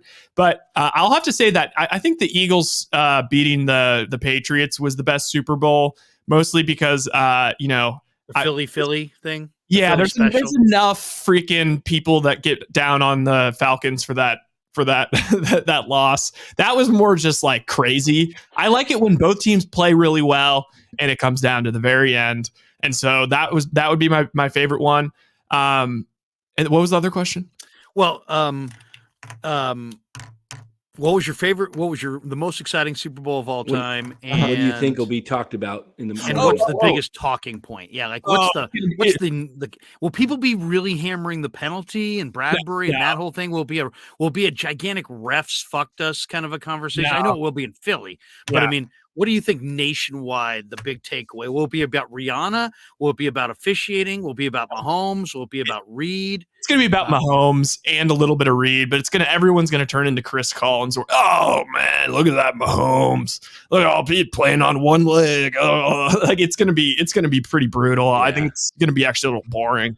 Yeah, I would say that to me, think, it looked like it was going to be an all-time game until the way it finished. I was hoping, maybe Tony kick a field goal or have him score. At the end when who was it? Was it Pacheco that went down at the one instead of going into the end zone? It was McKinnon. He almost slid. Like I know how funny would that have been if the Eagles were near him and just picked him up and threw him into carried him into the end zone. I always wonder that. Why don't they teach that as a coaching point? Why don't they because everyone they slide, but like they don't always slide it. It's hard to kind of get your body to go from full speed to slide. But he easily, if they just ran up behind him and just pushed him in, man. Get in there. We want the ball back. Picked him up. Like, what would have been funny if the Chiefs defense or the Eagles defense picked him up and then the line came over and was trying to pull him back. We've got this one. G2 says it was Pats Falcons. I thought Patriots Seahawks was damn good. The interception. To me, Arizona, Pittsburgh on the James Harrison, Santonio Holmes. But for me, I'll always Niners, Cincinnati. I knew it. Yeah. John Taylor. Hey, is that John? Hey, there's John Candy. Did you guys see the interview with Rich Eisen the other day with Joe? For Joe? Yeah. I did see it. It was awesome. It was awesome. Joe was just like, what did he say about Brock?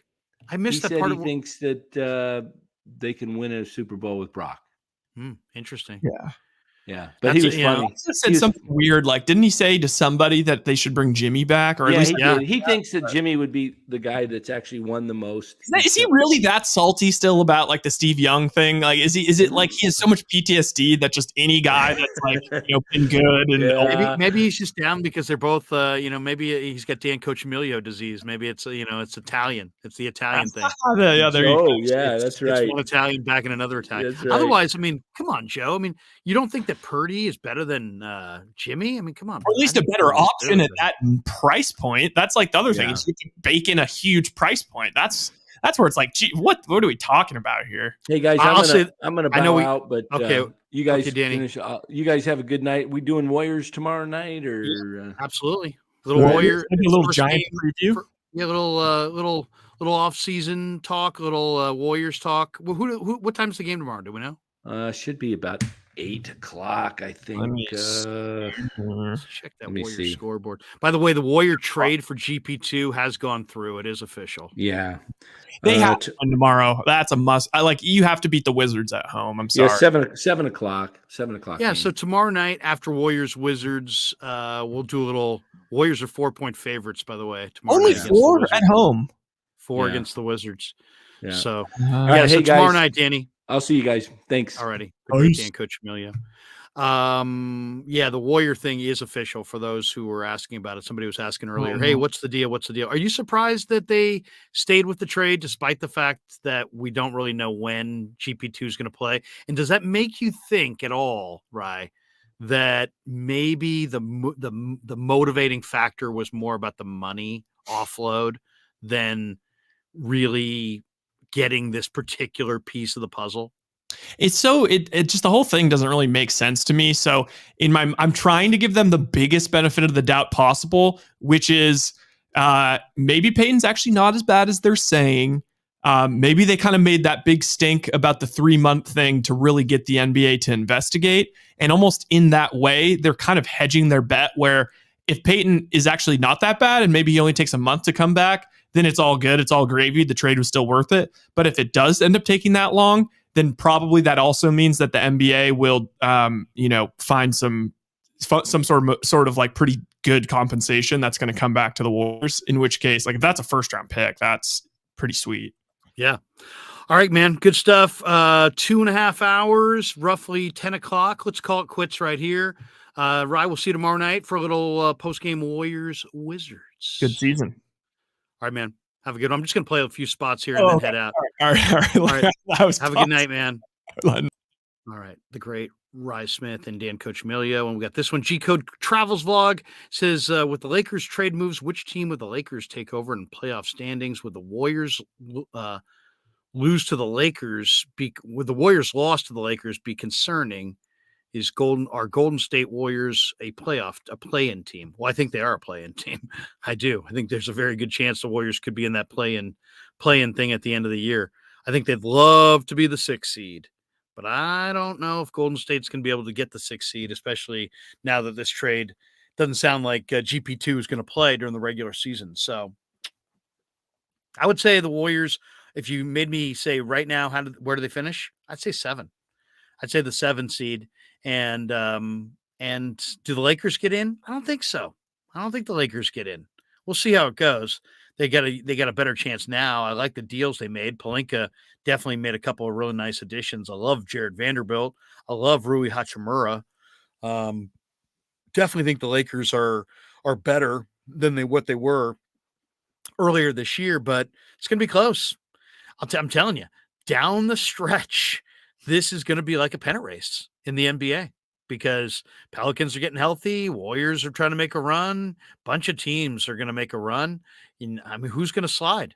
Maybe Sacramento, but they're not sliding out of the thing.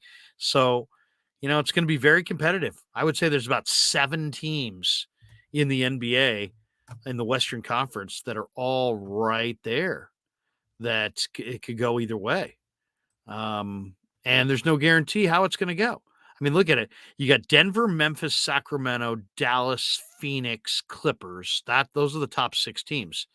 And then 1 game back of the Clippers is the Pelicans. They're tied with the T-Wolves. That's 7-8. Warriors are currently in the 9 seed. They're a half game behind Pelicans and T-Wolves. Oklahoma City's only 1 game behind Pelicans and T-Wolves in the 10th seed. That would be the play-in right now. And then but even Utah's right there. Portland's right there. The Lakers are a couple games back. They're a game and a half behind Portland and Utah. I think it's going to be really tough for the Lakers to make the playoffs, but I expect the Lakers to play well, Portland to play well, Oklahoma City to play well, the Warriors to play decently, the Pelicans to play well, the Clippers to pick up their pace, the Suns to pick up their pace, Dallas to pick up their pace. I mean, it's on. It is on. The Western Conference. All right. Good stuff tonight. Let's hit a couple sponsors before we bolt for the door. Here's our proud sponsor, Telmetrics. A little mention from them right here on the Krueg Show.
thanks to Tony Cassera and the good people at Cassera's Italian Menswear. They are housing the Krueg Show t-shirts, and they're a proud sponsor of the show as well. The Krueg Show t-shirt, the Krueg Show podcast t-shirt is available there at their store in Dublin. Their address is 7372 San Ramon Road in Dublin, California. And go see Tony Cassera and get yourself a Krueg Show t-shirt and support the show. And special thanks to our sponsor, New York Style Italian Sausage. That's right, NewYorkStyleSausage.com is their website. Phenomenal product, whether it's the breakfast sausage, the Italian mild, the Italian spicy, the chorizo. You cannot go wrong with New York Style Italian Sausage. Once again, NewYorkStyleSausage.com. Often imitated, never equaled. So New York Style Sausage was started over 70 years ago.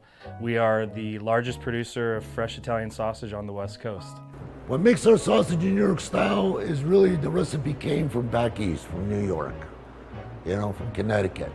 If you look at all of our labels, there's maximum 4 or 5 ingredients, which we're really proud of. There's no preservatives, no MSG, fresh in, fresh out. The pork comes in fresh, goes out fresh. There's never any freezing throughout the process. We've always used fine quality cuts. We're never gonna deter from that. It's one of the reasons why our sausage is so good. I guarantee you put our sausage up against anybody else's from a flavor standpoint, no one will beat it, hands down. Hey, do yourself a favor and do me a favor.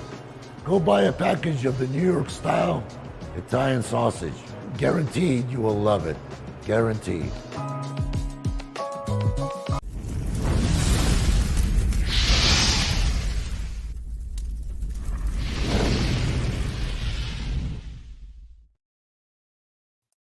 All right, coming down the home stretch on the Krueg Show, and thanks to our sponsors, and of course our title sponsor is Pig in a Pickle. Check them out on the web at pigandapickle.com. They got 2 locations, great barbecue spot here in the Bay Area.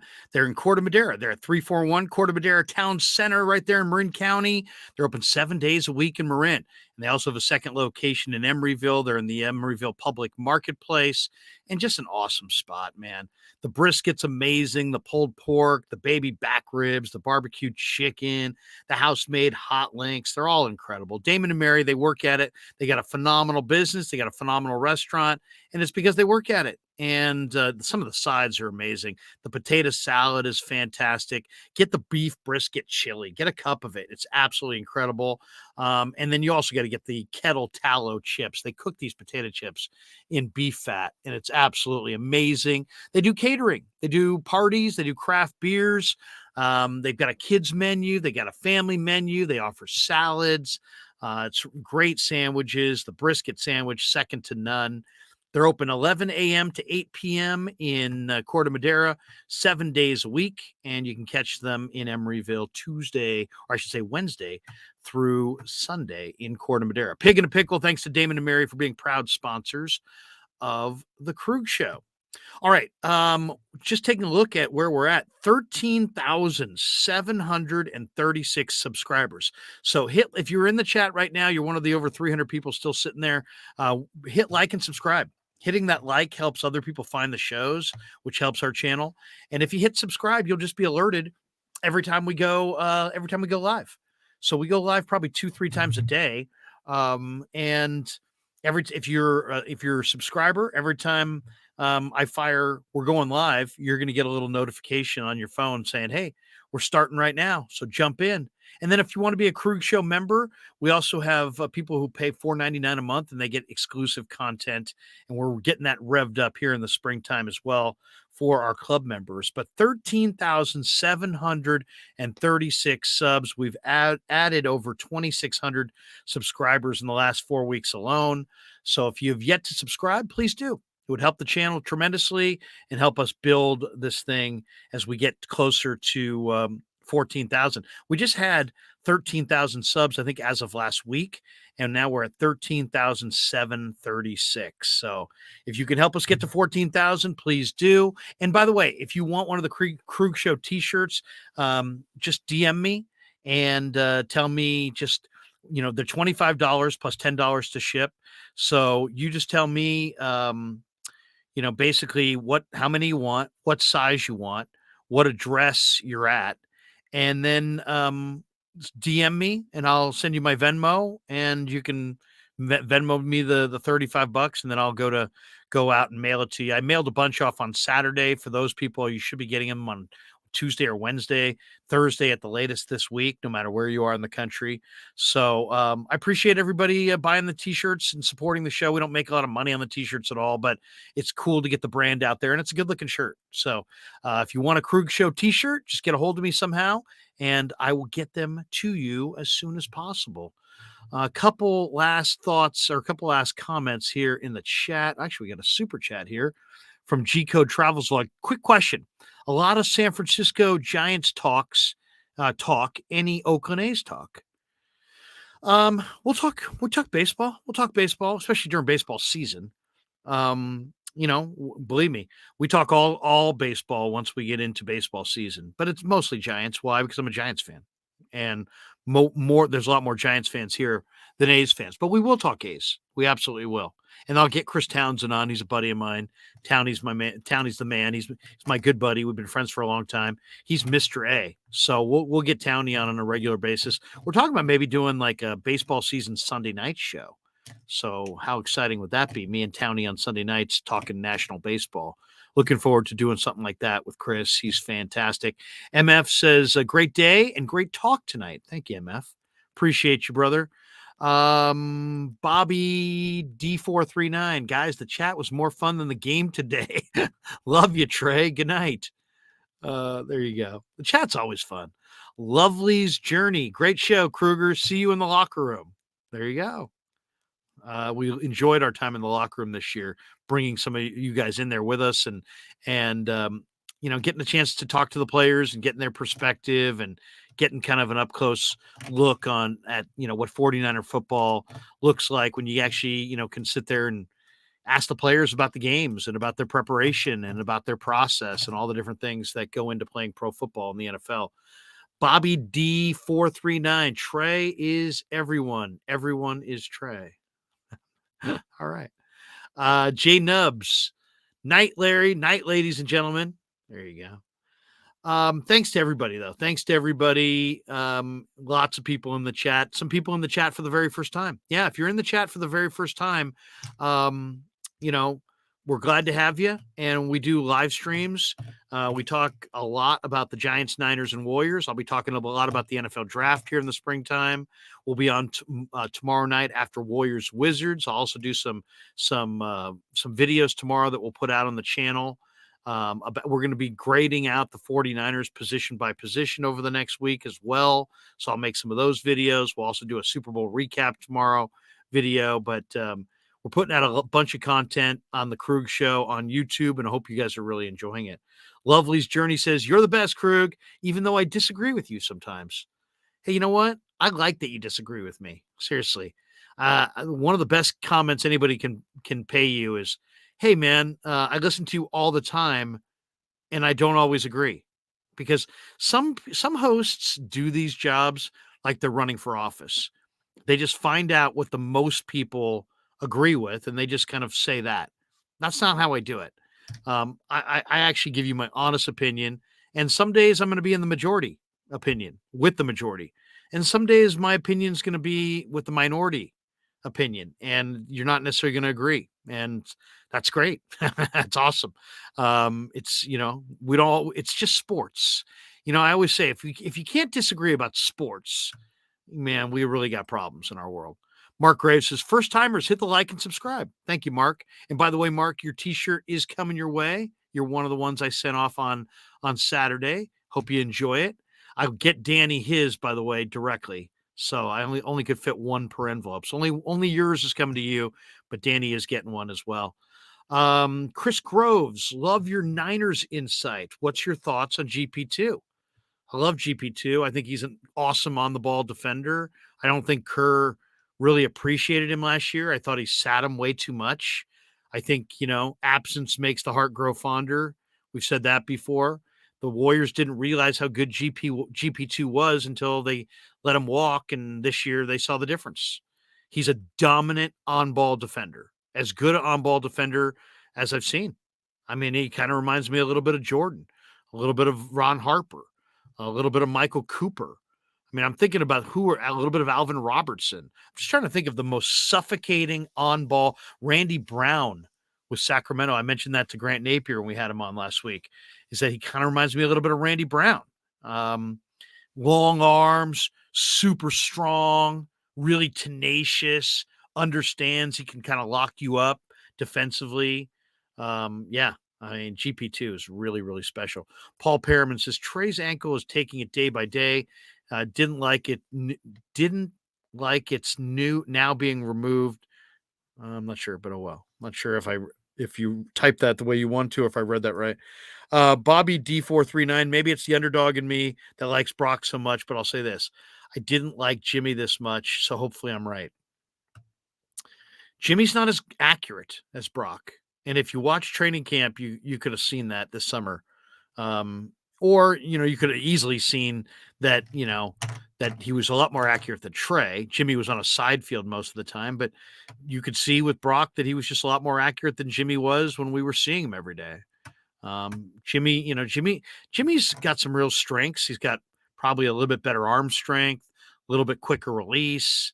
He's got some gifts as far as throwing the football for sure.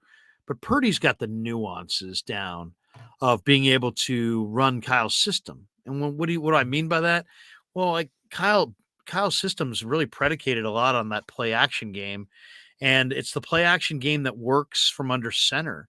So you got to be able to turn your back on the defense and then flip back around and have a total account of where the defense is and where your receivers should be in their routes.